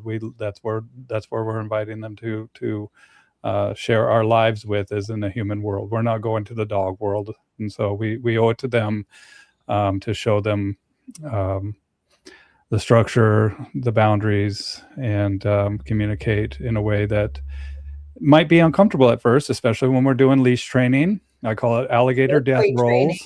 Great training when they're singing their departures to the cruel, cruel world. You know, well, that was one of the things that came up. She's like, well, what are like, can I just start doing this now? I'm like, yes, like you can. And they might think like, well, this is different and this is weird. And like, you might get some pushback, but that'll be like in the past tomorrow, you know, like it's just, that's all it is. And I think when people do not, take advantage of the introductory period to your house where you keep a leash on the dog, where you use a crate, where you, you know, are intentional about your interactions, you're missing out on those opportunities to either agree or disagree with the dog's behavior in moments, like teach them what is allowed in your house, what isn't allowed, where they go to the bathroom, whether they're allowed in certain spaces or not, whether they can jump. I'm like, was the dog on the table? Like, how is it eating off the plate? You know, what is happening, you know? Yeah. And I mean, I don't know. It's just, that's the kind of thing where you're like, that's a missed opportunity, you know? And she has kids. So it was, you know, if you were fostering a kid, or if your teenager, you know, they start to drive and you give them the license and then they, you know, crash the car or whatever, you know, think about it in these terms of like, this is a new privilege for them. This is all new. We have to show them, I don't know. Sometimes it's just finding something for them to connect, because there's so much emotion tied to rescuing a dog. And it's like, I'm like, look, you didn't do a good thing and rescue a dog by taking this little fluffy poodle mix from Seattle Animal Shelter and bringing it to your home for 3 days and then needing to find a new home for it. Like, that's not like gold star. Like that. You meanwhile, it destroyed your house and like or whatever. Like, there's all sorts of things that happen, but like, it's not this unicorns and rainbows thing that everybody has in their mind about it. And the whole who rescued you and the emotional support people and all of that. It's completely, it's a huge thing right now. And it's so hard to operate in this space when people can't be like pragmatic or thoughtful or intelligent about the fact that you are bringing a predator into your home that is a dog that has drives and motivations and needs, and their needs are not like snuggling with you on the couch. Like, that's what you want. That's not what the dog needs. So like, let's think about this in a thoughtful, intelligent way. You know, I wish that there were half, I mean, it's like 50% of people own dogs or whatever, 59. I mean, half of those people should have dogs. That's how I feel about it. But we got all these extra dogs and nowhere for them to go, and people who need a lot of education to be a part of the solution. So absolutely. No, I agree. So how many people do you think are actually equipped to take a rescue dog? Do you think everybody can take on a rescue, and like it's a good thing for like a family with young kids to just go like grab a rescue and go for it? I mean, in my opinion, if you don't have any boxes to check, like in terms of inexperienced kids in the home, cats, whatever, like you should not be going to a shelter and bringing home a dog. Like, I just don't think that those are the people that should be doing that. If you really want to rescue a dog, then you should go through a foster-based rescue that has a reputable foster-based rescue that has a very good idea about the dog's personality and temperament. Do your research, like understand what you're getting into, all of that. Like, if it was an experienced person that knows what they're doing and doesn't have all of these X factors, then sure, by all means. But that's not your average person. You know, your average person that wants to adopt a dog just is like, oh, rescue, like adopt, don't shop or whatever. And they think it's all going to be great. And they just have no clue. Obviously, there's a lot of different ways to rescue, you know, where you get, you know, what that process entails. And there's a lot of rescues that are really giving rescue a bad name because they really give zero F's about sorry, I'm not used to like censoring myself. I'm really you can swear, dude. I don't care. It's good practice for me. You know, my kids are now calling me out on it, so it's good practice. Rescues that just do not care. It's just getting the adoption fee and off they go, and then it's like not their problem anymore. Totally. And really unthoughtful placements all over the place all the time.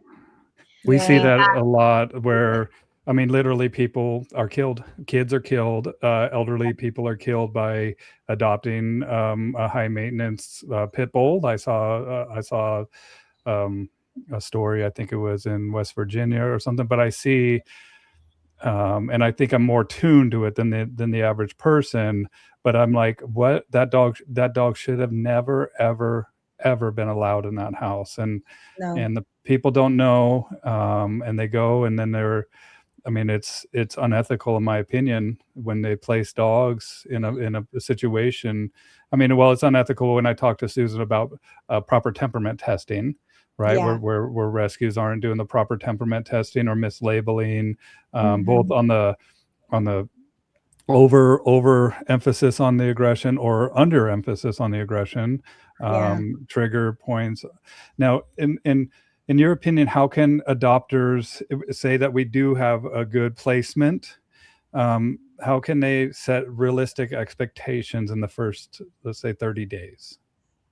I mean, it really depends on the dog. There are a lot of dogs that aren't I personally only really manage and like handle the dogs that are the behavior dogs. So I have like a different filter. We have other case managers in our rescue, several, you know, we do puppies and we have small breed dogs. We have normal dogs and like definitely different dogs, you know, German Shepherd is not going to be the same as getting like a little, like somebody said, beagle puppy, you know what I mean? And you have a lot more room for error. I think that adopters in the first place really need to kind of know their limits or know kind of what their abilities are, because that is huge.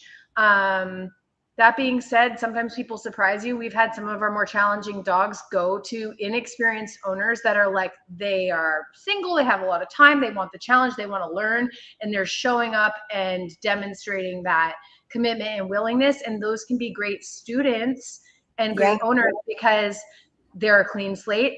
They don't already think that you're gonna, you know, cookie and puzzle toy your way out of every situation or whatever, and they're willing to take information and feedback that's actually going to help them be successful. So I'm not a black and white person. I don't have like a very clear answer for that. I think that for our part, we try to give adopters like general instructions regarding decompression, slip lead in a crate, taking like not overexposing them to all sorts of different, like don't have a freaking barbecue at your house on the second day you have a dog, like have space. You know, there's a lot of, to me, seems like common sense, but you would be freaking surprised. We had one adopter that literally took the dog from the foster's home to a dog park from taking on the way home, you know, and then the dog wouldn't come back to them, and they're at Magnuson Dog Park, and it's like they called us like 3 hours later, and it's like, what in the, you know, what are we doing here? You know what I mean? Just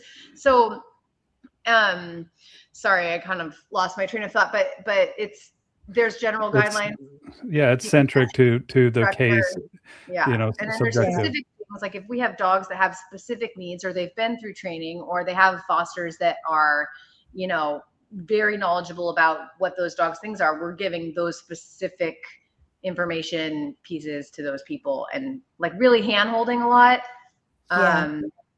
to set them up for success, and like trying to keep those lines of communication open without being like overbearing. It's hard to find, you know, got to find the balance to all of that. Yeah. It's tricky. It is. Isn't tricky. it awesome when it works out though? Isn't it awesome when you're like, it's like, whoa, I never, okay, this is better than I expected. This is amazing. Yeah. Bill, you mentioned like the you know, pit bull placements of hiding dangerous behaviors, that kind of thing. I think transparency is something that at all rescue shelters all need to like fundamentally feel in their core. Like they really need to just like hold on to that. But sometimes it's not even that. Like I just met a dog that was direct adopted to like an 80-something-year-old woman from Texas. So the Texas group's just sending these dogs, and with no safety net, you know, no contingency plan if things go sideways. They're just like hoping for the best. And this woman ended up in the hospital for like 2 days because she couldn't stop bleeding. She's on blood thinner medication. So the dog just had long nails and like scratched her out of excitement, and is like zero. I met the dog for 2 hours, not an aggressive dog, but it's 100 pounds. Also sucks for the dog because he hasn't left the house in 2 months because she can't walk him. She can't get him into the car. It's like, it's not cool. It's really bad. It's really bad. Yeah, no, it's, I mean, I'm sure we could swap horror stories all night on different lies that have been told to people who adopt dogs. Because I mean, I think that, you know, there's many different reasons why people get into rescue, right? And I think that, like, Bill and I were talking about this the other day, of kind of like the savior complex in rescue that we see often, of like, you know, there's a difference between someone who like loves dogs and who loves dogs, if you know what I'm saying. Yes. And honors dogs, right? Exactly. Respects dogs for the animals that they are. Like, I love my dog. He's a great dog. But I also know that if I don't pull out a sleeve once a week and let him hammer me, he's going to be a little bit more uneasy and like a little bit more just kind of tense, because he's a Dutch Shepherd and that's what he loves to do. Right. And I think that people oftentimes get into rescue for the wrong reason. They do it for themselves more than the dog. Do you find that to also be the case of like, you can see when someone's getting into rescue for their own satisfaction more so than like actually saving a dog? So there's a lot of different weird, I won't say weird, there's a lot of different personalities in I will rescue. say weird. And I think, well, I was going to say crazy, but like, I mean, I've That been too. also, and everybody in rescue has a little bit of crazy. When I think about like what my day-to-day looks like, and part of the reason why I like started doing the podcast was just to like vent I have a podcast about running a dog rescue, is just to vent some of the shit that we deal with and encounter on the day-to-day, but also like, this is my life. This is what it's like. Yeah. Like literally spent 45 minutes cleaning diarrhea off of a treadmill today because my German Shepherd Foster pooped all over it. And that's just like a little thing, right? There is that savior complex. There are people who, when I first got into it, I volunteered for this rescue named Ginger's Pet Rescue. She has since passed away, but she didn't even like dogs. Like this person, I didn't realize it until like a little bit in. I didn't know anything. I just offered to make a website for her. And before I knew it, I was like doing a foster program and like doing all sorts of things. And then I was like, whoa, this person is actually crazy and this is not good. And but I actually really like this and I can do this in this other way.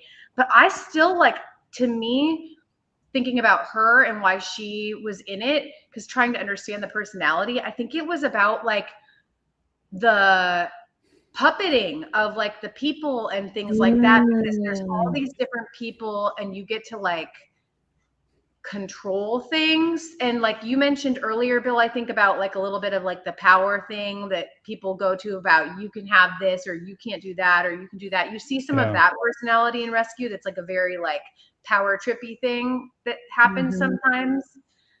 But I don't know. And then like there's got to be a lot of people that are really hurt or just hurting, and so they just like go into that hurt tunnel. And that's a very dysfunctional place for the dogs because it doesn't benefit anybody if that's your motivation.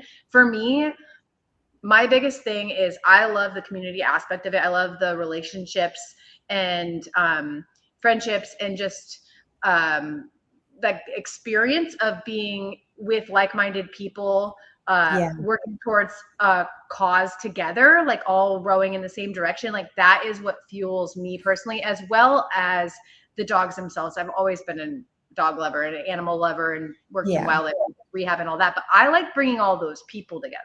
And I will be also the first one to say is that like, if you're making me feel like you're crazy, like bringing that crazy energy, like go somewhere else, because me and my colleague Ashlyn, my rescue, I call her my work wife, we don't have time for that shit. We have enough crazy in our own lives. Like you can't bring your crazy here. So those people just get cut, and I think that's really important to keeping sanity.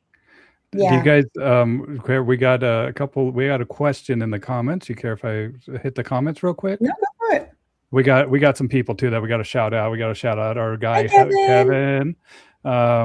When it comes to animal care or not, I swear to. And then we have the Cooley. Mrs. Cooley depends on foster. His dog is struggling with. Some dogs go through board and train prior to adoption. Yep. Yeah. And then we have a question here from Dallas. Hey, Dallas.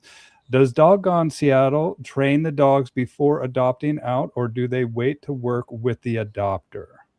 Anytime the dogs are in our program, they're getting training, even if it's just what our fosters know. So we're very much like teach a man to fish kind of rescue, like whether they're coming here for foster hours and learning how to like walk a dog on a leash or crate protocols or just how to play with your dog or whatever the case may be. Like we basically have an open door policy for fosters learning that stuff. And some of our fosters, a lot of our fosters have really like embraced that. And over the years have become really excellent fosters / trainers. Like I could probably name 6 or 7 trainers that we work with that started out as fosters with our rescue that now are successful training businesses, including Gina. I know that wasn't like necessarily her motivation. Like she loved dogs and had her own path, but that was, a foot in, and also access to dogs, access to experience, access to being able to work with dogs without that pressure of having the client that you have to report to. And we have a ton of fosters / trainers that have gone that way. We try to, so any dog that's in our foster program is getting probably more training than, you know, any shelter situation where they maybe take them out to the yard and like teach them how to sit or something, you know, like that's not what we mean by training, right? We're talking about how to be successful living in a home or in a human world, like you said. That's what our concept of training is.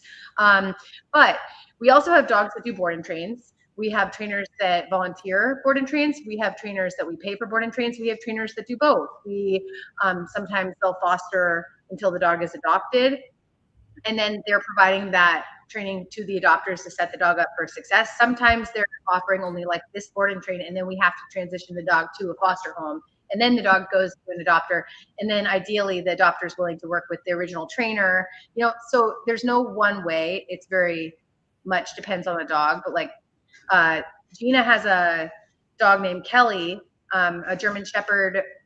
What is her mix? German Shepherd boxer, maybe, that she's had for, I don't know, it's got to be almost 2 years now. It's been a long time. Who was with a different foster for the first couple months, but she's had her for all this time. Super drivey dog, super fun dog.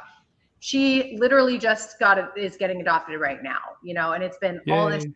And so Gina will be doing lessons with that gal, and I'm sure that gal will get worked into like Gina's community of people, because she has a very community oriented approach to training as well, and hopefully with DGS as well. I was like, yeah, I hope to see her at Barn Hunt. We have Barn Hunt here. Like, hope to see her at our Pups and Peeps events or whatever it is, because those people end up kind of building your community, building your tribe, and bringing the right people back. It's like the power of attraction. So when you have people that are really invested in the dogs and willing to put in the work, they end up being your biggest, like,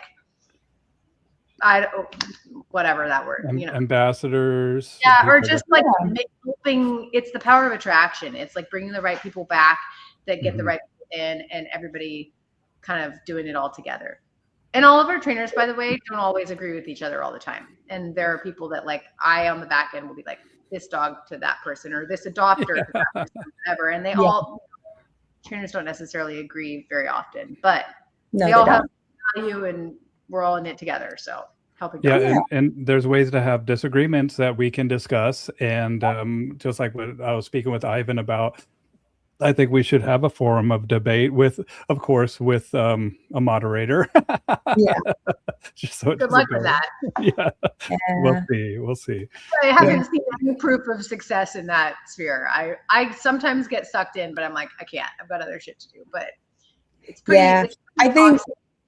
Yeah, it's hard to, like, I'm not saying this about like him in particular, any trainer in particular, but I've noticed a general, I don't know if you've noticed this too, Jenny, a general uptick in what I would consider like the TikTok dog trainer, of like the person who I honestly can't understand why they have as many followers as they do, because I look at the work and I'm like, I don't get it. Like, this isn't, in my mind, this is not science-based. It's not replicable. Like, it's not, there's nothing here that I think is actually going to translate to that dog in another home.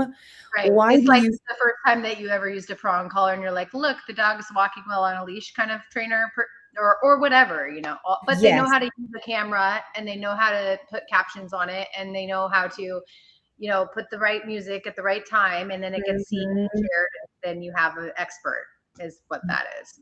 It's an algorithm expert. They know the algorithm. And just so you guys know, I did put a link to the so you want to run a dog rescue, that is Jenny's podcast. She hasn't put out any episodes recently because she's been swamped.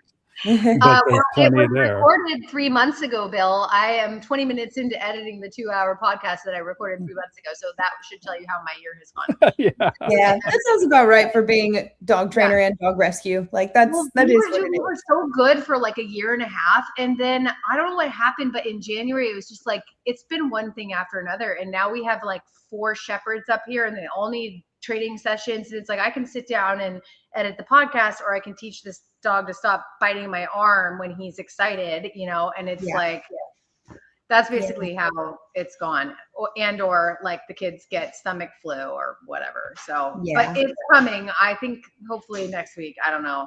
My husband's out of town all week. It's It's coming. It's a good episode, actually. But anyway, our next one's going to be on drugs.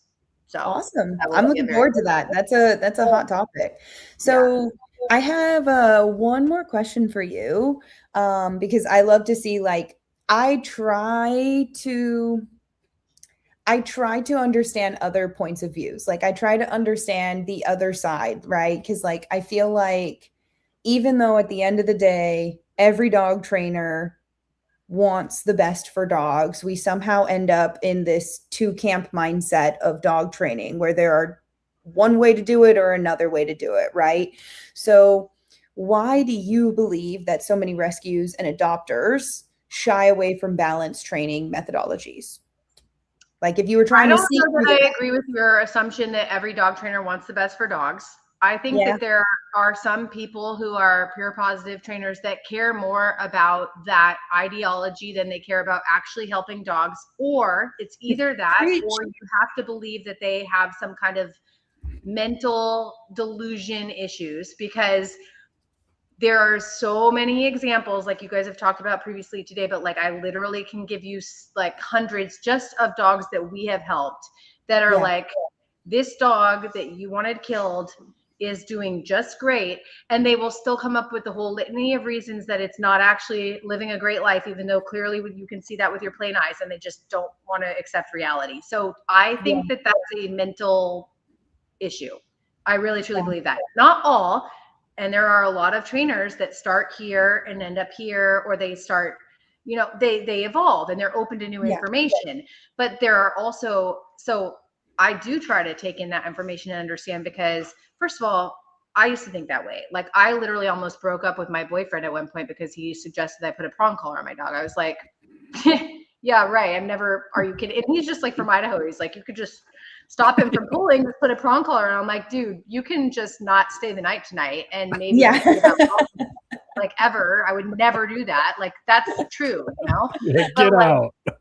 No, seriously. I mean, it was like, I was like, are you kidding? I remember talking to my sister about it too, and be like, you would not believe what he suggested. You know what I mean? But like, you evolve when you get new information that questions your existing beliefs, as long as they're like a belief is something that should be able to evolve with new information. So I've had so many personal interactions with these people who that's just not what happens, you know? And so it's really actually upsetting to me and disturbing, but again, I can't focus on that. I just focus on the people. A lot. Most owners aren't that way.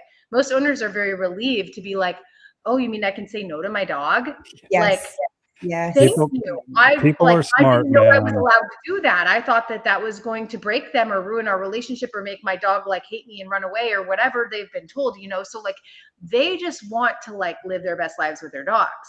And there's a lot of information that suggests that like, so, but I do try to understand, like, and give people the benefit of the doubt if they just like want more information. But if they're in that other side where it's just like not open to information that challenges their beliefs and whatnot, I don't believe that they can possibly care about dogs, because it just feels mutually exclusive to me. I lurk in some of those groups and just to kind of see what the, you know, now it's crates are bad. Don't use crates. You need enrichment zones. Now it's, I mean, there's all sorts of new things that are coming out, and it's like, oh, the buttons, they drive me crazy. The whole button mat thing.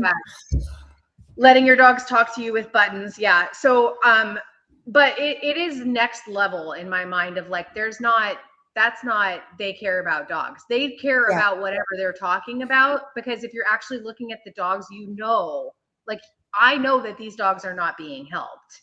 Yeah. Because I see them after 2 years and $6,000 later.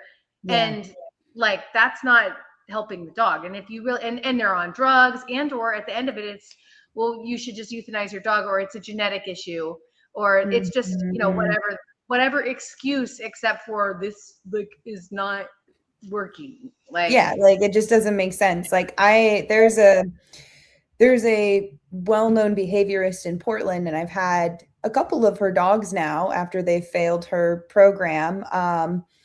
And the type of advice that was given to owners was honestly astounding to me. Mind you, she charges nearly like $412 an hour for this advice. And does she even meet the dogs in person? I mean, some of these people literally don't even handle the dog.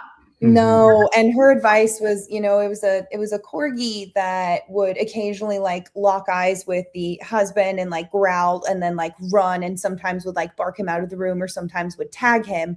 And the professional advice that they paid a lot of money for was when the dog stops and growls at the husband, he should dump a bunch of food on the ground and then lock himself in the bedroom for 4 hours.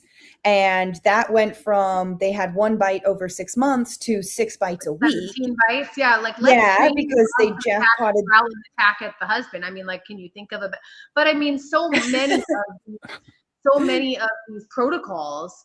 Literally, I'm like, what? Are we trying to train them to just be worse? Like, I just, it's so hard. Yeah, it's hard to see. Then when it's executed, I mean, you can, in a perfect world, you know, obviously desensitization, counter conditioning, all that kind of stuff is essential and useful in all sorts of programs if done correctly with the right timing, with in a perfect world, which we don't live in. Yeah, and with contingent punishment and with unlimited time and with all of this, and this. Like, but the way that it plays out in real life, you're like, you know, it's like the same thing as like with that gal. I mean, obviously a lesser version of it, but the gal with the poodle or whatever, who was like, yeah, he's like stealing my food, growling and snapping at me. And so I just like give it to him. Yeah. Like, and then do nothing else. You're like, okay. You just taught the dog that this gets them exactly what they want. Right. And then you explain it and they're like, oh yeah, that makes a lot of sense. I'm like, so like, you know, you want to reward what you like and then disagree with, because you don't want to use the word punish, even though if you explain that punishment is literally like just something stopping behavior. Bad behavior. Yeah, it doesn't even mean like what punishment to one dog does not mean punishment to another dog, all that kind of thing. Yeah. It's not that complicated. It doesn't need to be that complicated. And yet we have so people tiptoeing around just like even saying no. Like they're like, there was one trainer I remember that came out, this was my very early days, like, and it was like this nervous kind of human reactive dog. And she just kept like throwing food at him. And the dog kept growling and lunging, and she's just throwing food behind like a baby gate. And like this went on for 45 minutes. And I was like, what are we? And I didn't really know like as much, like I was like trying to learn from this trainer. And I'm like, what are we doing here? What's the goal? What's happening here? I'm counter conditioning him to my presence. I'm like, but he's just like barking and lunging and you're throwing food. And I don't even think like I think he doesn't really like feel good about the food right now. I don't even know if he wants the food. I'm not sure, but he seems really conflicted. Like I don't know what's happening. And like his behavior was like getting worse, like over the session, right? Of course. And then at the end of it, she's like, she didn't like refer him out, you know, she didn't say, oh, there's another trainer that might be able to help or whatever. She's just like, I just don't feel like this dog is going to be safe to place no matter what you do with him. I'm like, okay, I need to get another opinion here. Like this doesn't make sense. Yeah. Well, crazy is prevalent in dog circles. And I mean, the beautiful thing about, and the reason why I do these live streams is selfishly because I learn as much as I can from people all around the world. And even today, I think that it's so important that we have analogies that we can bring to make the understanding, because we obsess about dog stuff. And my conversation with Heather might be totally different. It is totally different than my conversation with the client. And just like what Heather said with the game analogy, right, of winning for, and then what you said about being, I'm borrowing, like those are golden. Oh, I'm taking the work analogy for sure. That's going in my notebook forever. Yeah, and that's something that I will, I think I maybe heard that from like Sean O'Shea or something back in the day. I don't even know, but I've definitely, I didn't come up with that. So I definitely read that somewhere or heard that. And you borrowed it from somebody, and that's the beauty of us coming together in harmony and talking about this stuff is, and what I was saying to Heather earlier today is like, I'm willing to have these conversations with as many people that I can, because at the end of the day, as I was saying earlier, we exist in a human world, but we're here for the betterment of the dogs. Yeah. And at the end of the day, we should be able to come together to figure this out and to discuss some of these topics, and especially with the big divide that we have, especially with like only using purely positive. Mhm. And I'm going to ask you this question because I've asked every single person, but when it doesn't work, we should be able to discuss why it doesn't work. Yes. And when something does work, we should be able to discuss why that works. And my question for you, which I've asked every single person that has come on today, is do you believe that every dog can be rehabilitated using only positive reinforcement? Oh, okay. Sorry. I did see that in your messages. I was like, is this a joke question? I like was because like I thought it was kind of the opposite. Like, can dogs be rehabilitated at all with just pure positive reinforcement? Because I like maybe with unlimited time and resources and like a very controlled environment, perhaps, possibly. I don't know. I've never seen it happen. Okay. We've never also like tried to do that because I just I think it's impossible to do. I think it is impossible. I mean, it may be, maybe if you then have a very structured or controlled or like. You live in the middle of nowhere. No, I don't think that's possible. But you're still going to encounter something the dog does not like. I mean, it's even in the middle of nowhere, even a full belly, right? Yeah. Like even suddenly the motivation is gone. Right. I know. Yeah.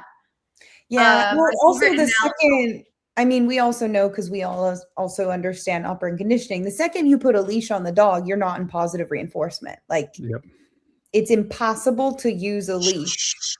I know. I'm gonna break some hearts today. But like the second you clip a leash to your harness, you're no longer in a positive reinforcement only. Gentle harness. It's very, they like the harness. Right. It's hard. No. And I mean, my goal, my dream is to continue to spread education. And what I would love to be able to do is to invite skeptical R+ trainers, rescues, whatever, to just come see what we do.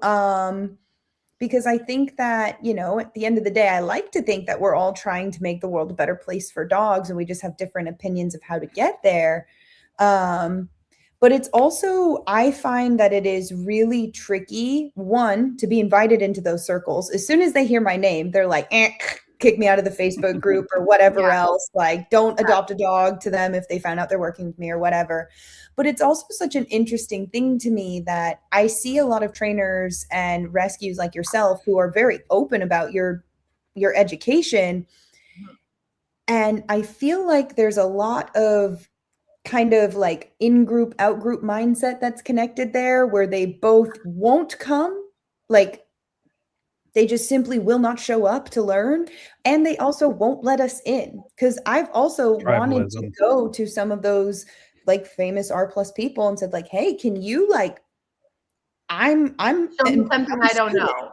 Like let's show me if there is a way, if there is truly a way to save these dogs using treats only or cookies or whatever else, I'm all ears. And they just will not open the door.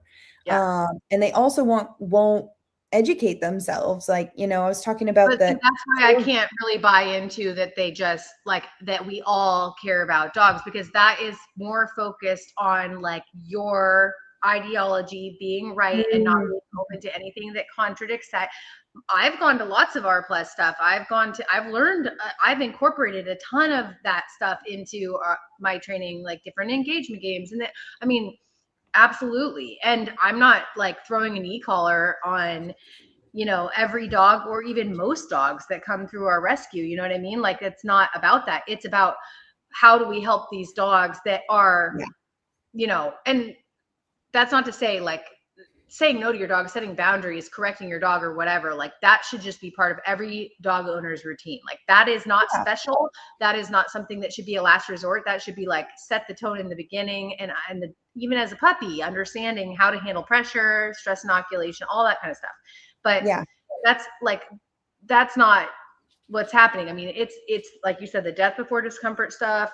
It's all of that. And it's really, really frustrating. It's probably my most triggering kind of thing that I cope with on a daily basis, because I want to help these dogs. And it's this entire force out there that is just more than anything else, like, responsible for the loss of so many lives. Absolutely. Or just that didn't need to be lost. suffer, you know? I want to share real quick about, like, there's a local rescue here. It's actually, I'm just going to say it because I'm going to put it on the podcast anyways. Motley Zoo has a Shepherd Pyrenees mix named Arthur. Motley Zoo is really well known. They've been around for a long time. They're well funded. He was a puppy that they took in. He's been adopted and returned 4 times, never for more than 24 hours. He lives in their kennel environment, and he was on Prozac, gabapentin, and Trazodone. A cocktail of drugs. And he's like a pushy dog that, like, and he's 85 pounds or 90 pounds or something, big pushy dog. And they have like they can't do anything with him. They have to sedate him to like to even like handle, like, he can't, to get his weight. That's what it was. They have to sedate him to get his weight because he won't get on the scale, and they won't use a leash with him. He's on a harness. All these things that just make your head kind of explode. Well, they have a employee there that's a foster for our rescue who advocated for them to consider transferring him to us, because he can't even meet people now, because he now is doing his like adolescent 18-month-old spooky Shepherd Pyrenees thing where he's like, whoa, to everybody that he meets. So we met him, Ashley and I met him, and like, I fell in love with this dog. Like, he was so cool. I was like, I want this dog to like be like, he was biddable, smart. I got him on the treadmill, like, just to show them, like, not turn the treadmill on, but just like got him onto the treadmill and then off the treadmill and then on the treadmill, just because they couldn't get a weight on him. And I'm like, this is easy. Like, we can do this right now. This isn't difficult. And like, he like didn't even really want to leave with them. He was like ready to stay with us. And I made them wean him off medications to do the evaluation in the first place. I was like, he needs to be off medication at least like for 6 weeks or whatever. And then I'll find him a foster home if he passes. And we're like, cool, we'll take him. Well, like, after like the same day that I basically locked in a foster for him, our foster reached out who works there, and she was like, I'm so sorry. I know this was a giant waste of her time, but our director has come back and changed her mind. And she's like, not comfortable with transferring the dog to the rescue anymore. And I'm like, we used to slip lead with this dog at this evaluation. And like, I probably wouldn't have even needed to do anything more than that with him. Like, he's not like a behavior dog. He's just a dog that needs like some simple leadership. Like, he jumped up in my face and kind of snapped in my face when I first met him. And I was like, nope. And that was it. And like, I've never been told no before. I know. And he's like, thank you for the clarity. We're cool. And like, I was like, I never knew. So devastating to like this dog. Like, I don't know. It just really, like, it actually just kind of ruined my like hour. And then, but then I just move on. But it just sucks, you know? And like, it just really sucks. And, but then you focus on the dogs that you've helped and the families and the success stories that you have. And that's where you have to go. Otherwise, it's going to eat you alive if you. I know. But once you meet them and interact with them, and like, especially I have German Shepherds and Pyrenees. So I'm like, that dog, and he was just, you know, and some of the ones that you meet, you're like, oh, that's a really cool dog. Like, totally. Like, so it's really hard. It's really hard. And I mean, that was kind of, you know, that was one of the big pushes for like when I initially pitched like this whole concept to Bill of like, hey, I kind of want to I want to talk about rescue, but I want to talk about like rescue. Like what are some of the problems in rescue? Because I know it eats you, it eats me, it eats Bill, it eats the other rescuers, you know, who are on today, and it eats trainers everywhere. The idea that someone would rather a dog die than have an opportunity to maybe live is like, what do you have to lose? Like, exactly. I gotta let my dog out. I'll be right back, guys. Yeah. Well, Heather, like, I want to tell you my favorite analogy, and I think I did come up with this one. Okay. I don't remember hearing it anywhere else, and I use it all the time. So if somebody else came up with this, I apologize, but I'm pretty sure I came up with this. You got a problem with your dog and you want to fix it, and it says you want to get from point A to point B. Like you're driving, like I say, you're driving in a car. You need to get from point A to point B. And would you rather have the person sitting in the front seat who's giving you directions only be able to tell you go left? Or do you want them to say go left and right? Like you can go left or you can go right. You can, and like you just need to go here. Like if you're only going left all the time or going right or whatever, pick whichever one you want. You know, you may be able to get there eventually by going around in circles, left, and you do these little circles or whatever. But it's like going to take you a really long time. Probably you may never get there. There's going to be roadblocks. You're going to be really freaking frustrated with the person that's giving you directions. And you could maybe have just made that super direct and not complicated at all by taking like 2 right turns, which are your directions or whatever. Like, why are we eliminating that from the equation every other species? And like, I say this to people a lot and it like clicks or it unlocks something and they're like, okay, like that, you know, because why are we excluding dogs from being like the only species that benefits from like having like that learning happen, right? That analogy works really well for my owners or you know, people that are seeking training help that are like uncomfortable with saying no to a dog or correcting a dog. Yeah, no, that's a super useful analogy. I have one similar that I use where it's like I try and put people in the mindset of like I want them to think like a person. So I ask someone, I'm like, okay, I buried $1 million in my backyard. I buried $1 million in my backyard. If you find it, you can keep it. However, you have 2 options. I'm only going to tell you if you're going the right direction. And so if you guess perfectly, that $1 million is yours, or I'm also going to communicate if you're going the wrong direction. Which human is going to say, no, don't tell me if I'm wrong. No, they want the $1 million, and the $1 million is that dog living. Living, exactly. That is that dog living. Yeah. Mm. Right. And then they're like, well, we tried everything. Yeah, you tried everything except you're going the wrong direction. Yeah, you tried everything. You tried everything except you didn't do anything that made you uncomfortable. Like I try to, anytime I like go travel and I teach like a school or I work with other trainers, I try and do like a quote of the week just because it's like fun to summarize like the hardships we spend together into one quote. And we had, you know, budding off all of these conversations, you can imagine the types of things we were talking about when it came to training and finding good educational resources for trainers and rescues. And the quote that I summarized the week with is that to truly love a dog, you must be able to, oh gosh, I think I lost it. Oh no, I lost my quote. That's okay. It's somewhere. It's gone. It flew away. That happens like 70 times a day. It's the factor of just living. You're getting old, Heather. You're getting older. Welcome. Okay, I found it. Okay. Okay. Truly, here it is. I okay. got the first part down now. So we're good. I got you. Okay. To truly love an animal, you must be selfless enough to overcome your own discomfort for the benefit of that animal. Yeah. Beautiful. That was my quote of the week, budding off of these types of conversations. So thank you. The dogs let it go. The dogs are like, oh, that sucked for like 2 seconds. And then they move on with their lives. Like, it's just not that complicated. I mean, my dogs run into like freaking fence posts at full speed. I'm like, well, yeah, okay. Absolutely. Be fine, you know? Absolutely. No, thank you so much, Jenny. This has been so wonderful to like actually get to like interact with you in person because I think we've been swimming in the same circles for a while. So thank you, Bill, for introducing me to another awesome human being. You're welcome. Jenny, are you going to be do to help you, help your rescue, help your team in whatever way? Like, cool. I got you. Yeah. Well, I put a link to your website in the comments. And then are you going to be at the ICP conference again this year, Jenny?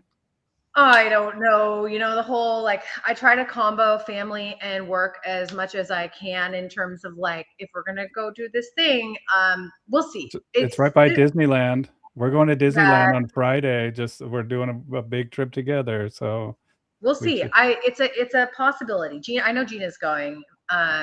I'm going. I'm trying to talk. Well, Heather is going. I'm deciding for her. So Got it. Yeah, I'm gonna host like a little dog trainer meetup at a ranch nearby as well, where I grew up. So it'll be fun. Very We're gonna cool. barbecue, talk dogs. I like well, it. Jenny, thank you so much for your time. We're going to bring on Alex next, and then but I want to say goodnight, Jenny. Thank you. Thank you so And much. You I'm are sure very we'll- welcome. And by the way, Bill, that Saint Bernard is not in my rescue. It's an owner surrender with a Saint Bernard that has predatory issues, but has never corrected the dog for them and has to get rid of the dog immediately. But the dog has never hurt. It's 160 pounds and it hasn't killed anything. And it's a human-friendly dog, so it's like a cat chasing kind of situation. I was Okay, like, no problem. this seems pretty straightforward to me. I don't have Yeah. anyone that can take a 160-pound dog, but Did you see the private chat? Yeah, Here with I'm her gonna reach number. out. I'm gonna connect them, but I just didn't want it to be. Yeah, he's not here. It was let me see if I can find someone who can figure out how to stop chasing small animals. It sounds really complicated. I don't know. Guess what, Jenny? You just reminded me. You owe me a sweatshirt. You told me you'd give me a sweatshirt a long time ago in the messages. I thought I mailed you a green hoodie sweatshirt. Nope, never. Extra I'm gonna check large. my shipping history because I'm pretty sure I did. Oh, extra large. I never got it. Extra I'd be large wearing hoodie. it right now if you did. I'd be Okay, rocking. well, And I'll rock it on live streams, and I'll shout you out every time I rock it. You just are so more know. than welcome to, and I will also send you one of our Dare shirts because I want those on people everywhere. Okay, I'll rock that And I have thing. your address anyway. Okay, do you have it? I think you do. Yeah, I got your address. Okay, cool. Well, I would we'll like one connect too. offline. Thank you. Yeah, Heather wants You one. got it. I need your. Get me your I got address. you. I'll send you and your size. I'll send you one. I got you. Thank you so Okay. much, Jenny. It's been wonderful to talk with you. You too. Bye, All right. Jenny. Now off to Bye. my kids, feral children.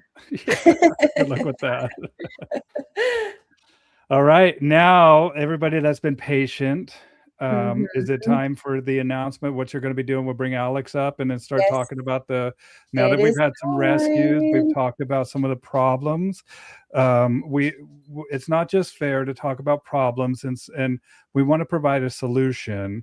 Absolutely. And so we're going to bring on Alex, and Alex is from, what is it? All Canine? No, wait, is it? Let me All see. X canine. All X Canine, you guys. So this is All X Canine right here. Let's bring Alex to the stage. And Alex has been here since the very beginning. We were talking before. So Alex, can you hear it? Wait, first off, can you hear me? I can hear you, Bill. I can't hear Heather. Can you hear Oh. Heather? No, Here, not I'm at going to all. bounce you and then bring you back up. Okay, we'll do. Can you hear me now? Yes, perfect. Can you hear me Awesome. now? Guten Abend. Okay. Good evening. Good evening. Perfect. Well, before we do our big announcement, I just wanted to give you a chance, Alex, to introduce yourself and Of say hi to course. everyone. Of course. Thank you very much for having me here. That's my first podcast that I, join, and thank you Oh. very much, both of you. Well, I want to, and we've got to do one, just you and I too. We'll do one in the future. Perfect. So I'll Yeah, reach out to you and that sounds we'll- great. But today, yeah. Where are you at? Where are you located, and what are you all about, Alex? We are located in Kentucky and Indiana. And as you probably hear from my accent, I'm originally from Europe, from Germany. Met my wife overseas. She brought me to the US. And coming from a country with lots of traditions in dog breeding and dog training, I recognized pretty fast the difference here in, dog ownership and dog training and also the rescues. And also we have a different, well, I was used to a different environment, more, I would say like more dog friendly, more outdoorsy, just different. I can't say better or worse, and I don't want to say that because I really enjoy being here in the United States, and I'm planning to stay, of course. But yeah, with all this said, the freedom of choice and tools that you have here in America, without education, I think is not, or without the right education, I think is already a setup for, failure. Every family can adopt a dog from the shelter. The adoption fees is waived, and they go to any kind of pet store, get their $100 no bark collar or fix them all collar, and then they bust little Fido around. And that is something I was not okay with from the beginning. So for us, and that was also our inspiration to build this dog training and educational facility here, was that we want to shed light into all that, that we would like to set our priorities in education, and bringing in the best trainers from all over the world, you know, and sharing knowledge. I think that's the main message here. Because we also don't believe by pouring unconditional love into a rescued animal makes them magically wholesome and fixes them. That doesn't work as well. So yeah, it was a learning curve for sure. Educating rescues, fosters, adopters, and also families, private pet owners, other trainers, or people who want to be trainers, I think is a great goal. And when I met Heather, I identified a lot of similarities on my end in similarities in the preference for teaching or for knowledge or for education. I myself are also very hungry. I absorb everything like a sponge. I love to learn. I love to not being caught in a bubble and know it all, and just be comfortable and then roll with the punches for 10, 15 years. I think that's the biggest trap that we can be stuck in. So yeah, education rules. And I think based on that, we should probably, or let Heather announce what we came up with. Yes. So, You're gonna let me do the drum roll. a little bit of drum roll. So, when you put trainers together, sometimes magic happens. And when you find educators and you bring them all into the same room and you have a beautiful facility built around education, what we have come up with is we are creating a behavioral breakthrough board and train program where we are going to bring some of the best trainers from all around, and we're all coming together to roundtable and work through some of the most challenging cases that we can find. And we're going to do it on camera so that we can use this as an opportunity to educate the public, educate other trainers. We're also going to be hosting an apprenticeship program at the same time. So if you are a trainer who wants to know how to do some of the more serious behavior training cases, if you want to learn more, if you're looking for that education, we finally have it. We are not going to hold back. We're not going to just show you the nice fluffy parts. We're going to show you all of the parts. We're going to bring you into the kennels. We're going to show you how we work with the dogs day to day, how we diagnose different forms of aggression, how we start to fix those forms of aggression. And one of my favorite analogies that Alex gave the other day is he's like, if you're going to go and let's say you have a medical issue, right? Like you have a problem. Would you rather go to a doctor or a team of specialists? And so we are trying to create that team of specialists, and we already have a lot of trainers who are coming out, and we haven't even announced it yet. So that being said, this is all going down very soon. We have been running like chickens with our heads cut off to get everything together. Alex has a beautiful facility with a full classroom. It's got kennel systems. We've got a huge training space, beautiful property, and we are going to finally make public what happens behind the closed doors of a board and train. And we are doing, we're calling it like nothing to hide, because at the end of the day, we have nothing to hide. And I am, I'm really passionate about giving people the education. A wise trainer once told me that I cannot control how people what people do with the information I give them, the best I can do is just give them the information. And so that's what we're trying to do, is just give you guys the actual unfiltered education that people need, that rescues, fosters, trainers, dog owners. We're also doing a dog owner workshop at the end of the board and train.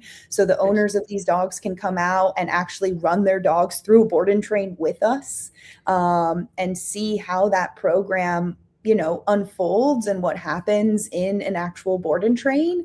And the last thing that we're going to be doing, and this is something that we are both very excited about, is, I talked about the nothing to hide. So we are going to do a nothing to hide day, and we are inviting any R plus trainers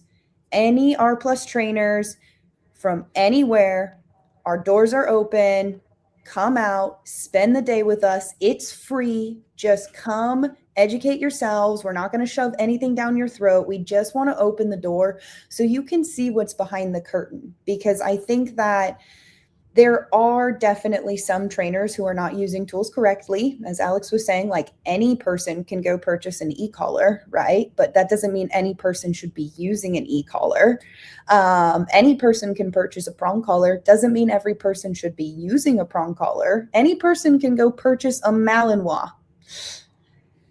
But if you get one of those, then you really need to come hang out with us and learn the ropes. And so that is what we have been building up to. That's why we invited all these different rescue organizations to come and talk about some of the problems that we're facing in the industry as rescues. And also when it comes to the education and being balanced trainers, I think that nobody's reinventing the wheel.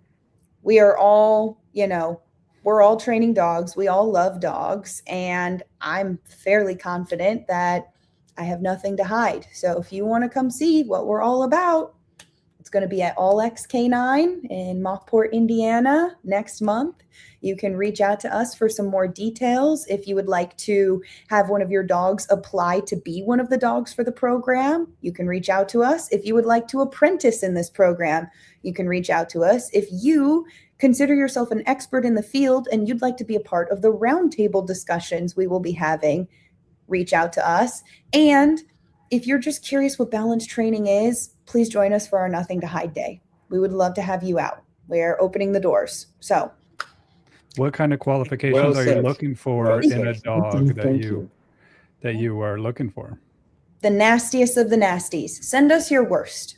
Like, you can send us a puppy, you can send us basic obedience. That's fine too. We'll train it all. But the purpose of this is to deal with really problem dogs, because I'm sure you've noticed this. I've noticed this. Most trainers have noticed this. If they've been dog training for 10, 15 years, the quality of our dogs is decreasing while the expectations that we have for them is vastly increasing. When I was a kid, we didn't take our German Shepherd to our friend's house when we went over for a barbecue. Like, that just wasn't a thing, right? Like, we didn't take our dogs out to dinner with us. And now we live in this world where we want our dogs to be a part of every single facet of our lives, whether our dogs actually want to be a part of those facets or not. But also, we have a lot more mixed breeds, and mixed breeds mean mixed genetics, and mixed genetics means you really have to know your dog. You have to fulfill them. You have to give them purpose. You have to give them structure. And so we're looking for serious behavioral cases. That's the goal, because that's my favorite kind of dog to work with. Like, yes, I love basic obedience. I will tolerate a puppy. But truly, I love the dogs who are one bad decision away from death's door, because that to me is how I feel I can make the biggest impact as a trainer, is to work with those dogs, especially to do it in an open forum where anybody can come and see and learn how to deal with those types of dogs. Yes. And I know that there will be people who are going to be astounded by your training, but there's also those people that we got to prepare for, which and that's the beauty of being transparent. That's the beauty, is kind of opening yourself up to the critique that a lot of people, there's a saying that says that the people that say it can't be done need to get out of the way of people that are doing it. Absolutely. Right. Absolutely. And in the spirit of what we were doing today, it's all about collaboration, right? Like this industry will chew you up and spit you out if you don't have a team, if you don't have partnerships, if you don't have other trainers that you trust, that you can talk to, vent to, work with. It's an extremely emotional and isolating career path for us dog trainers when we choose to go down the route of working with rescues and doing behavior modification. And I just want those trainers out there to know you're not alone. We're here. We'll help you. We're looking for new friends. We're looking for people to join us in this adventure. And our goal is for this to become either an annual or a biannual program that we can do, so that we can continue to put good education forth for anybody who's interested. Alex, do you have any tips for somebody that might, how should I put this? Jenny said something earlier about people that already have a standard, or they already have a belief system that contradicts the new information that they're seeing unfold in front of them. And as somebody that has moved here from a different part of the world, do you have any suggestions for people that are learning a new way of doing things? That's a very good question.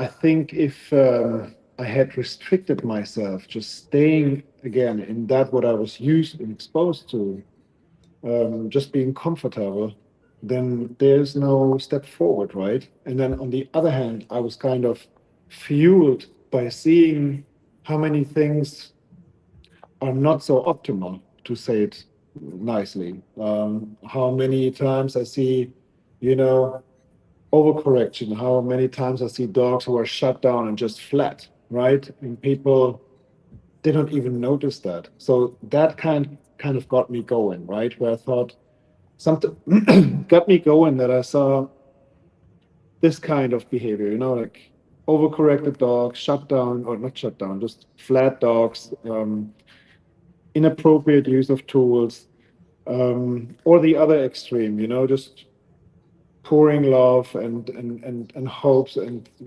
treats on dogs. There was just unrealistic um,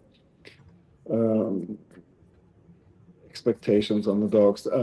I say everybody can realize what's going on outside, right? What's going on in the world, and look at those animals. And I think if you want to progress, if you want to learn, if you want to take a step forward, get better, I cannot restrict myself, not looking at the full spectrum of tools, right?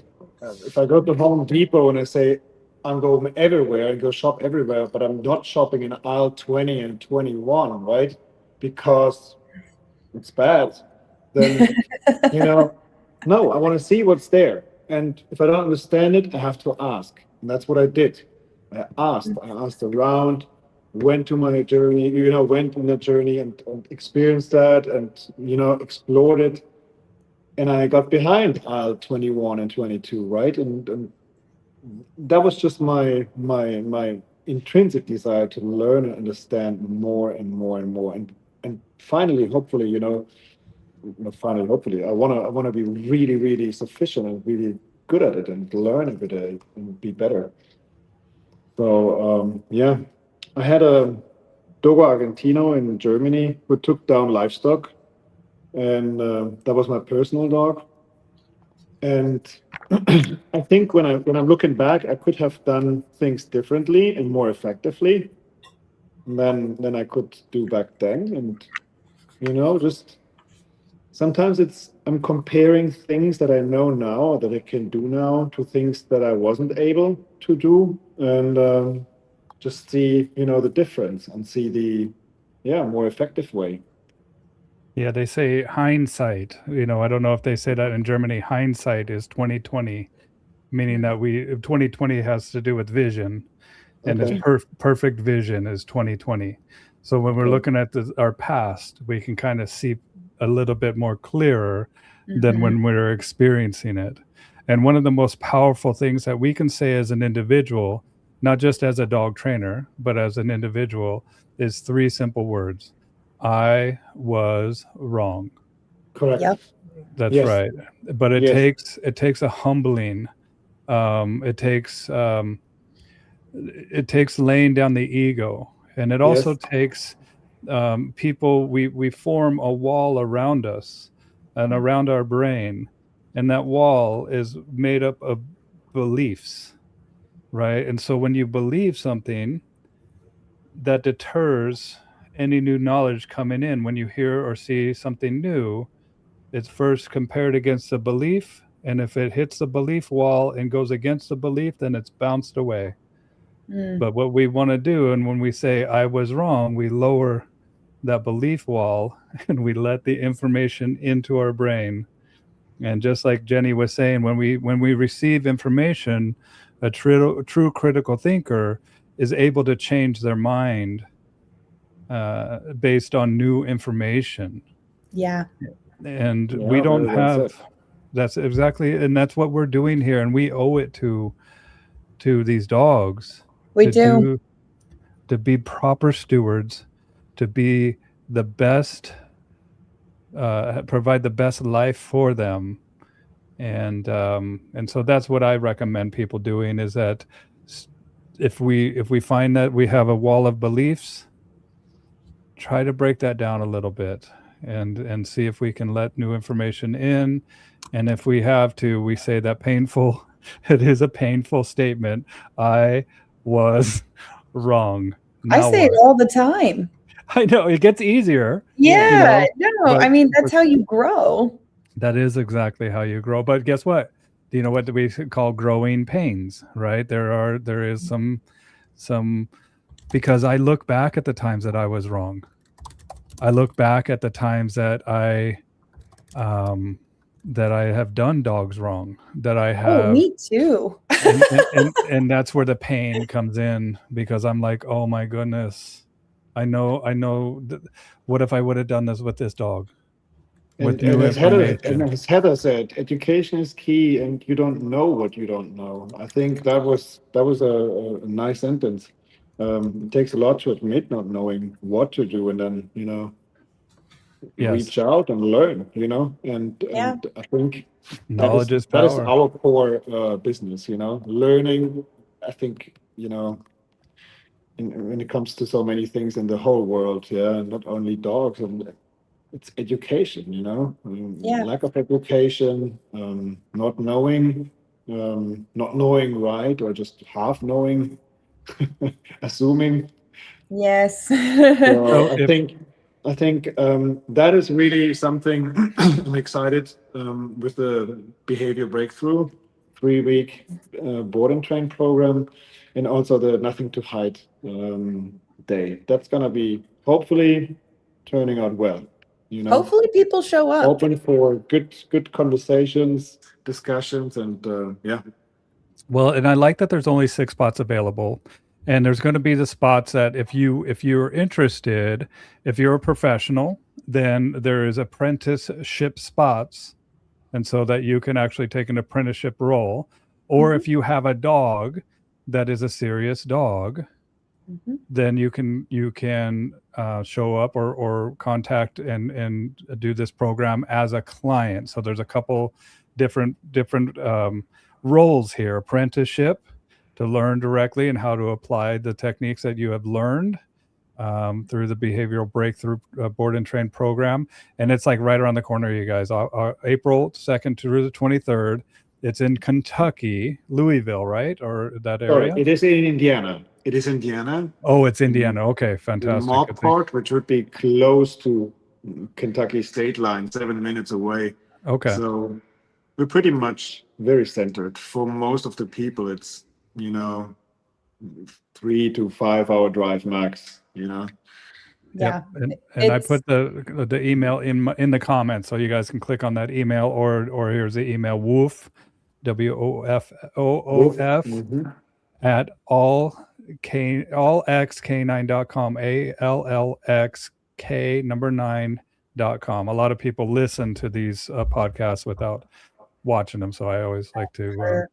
Thank and it you. says, Thank you. does your dog have a serious behavioral issue? This is your dog's once in a lifetime shot at real lasting behavior change, reactivity, regression, anxiety, separation issues, or whatever chaos has taken over.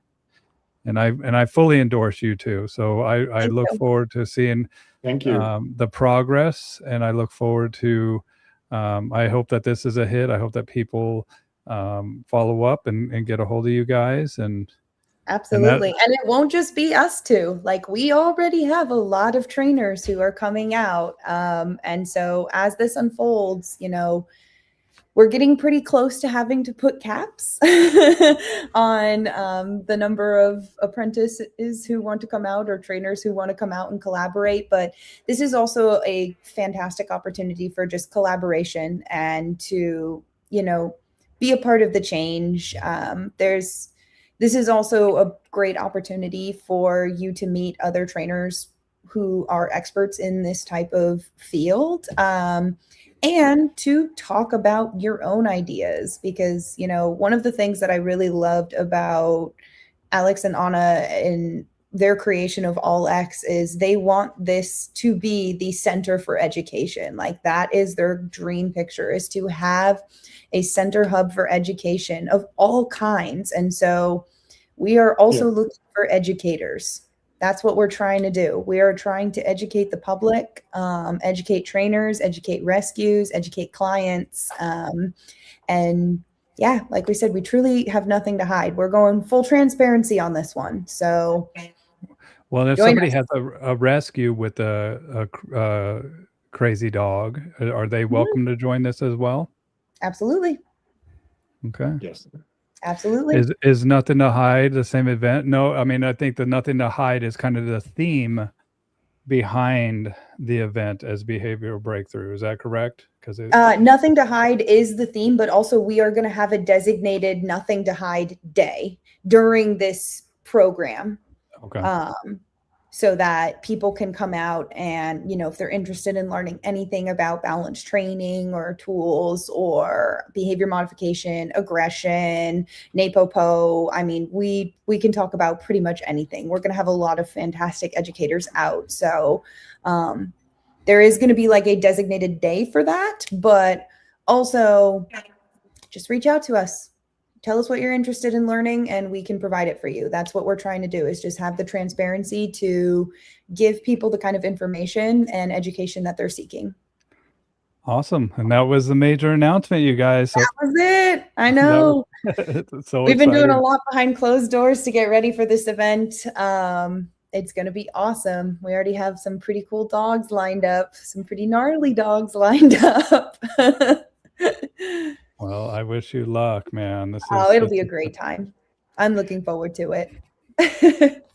Well, is there anything else that you wanted to discuss? I know that we pretty much covered just about everything today. I mean, I think it went really well. I think we should do this again. Too. No, I just want to say thank you to all of the different rescues who came on and talked with us. And thank you for telling us about the real problems that you're facing.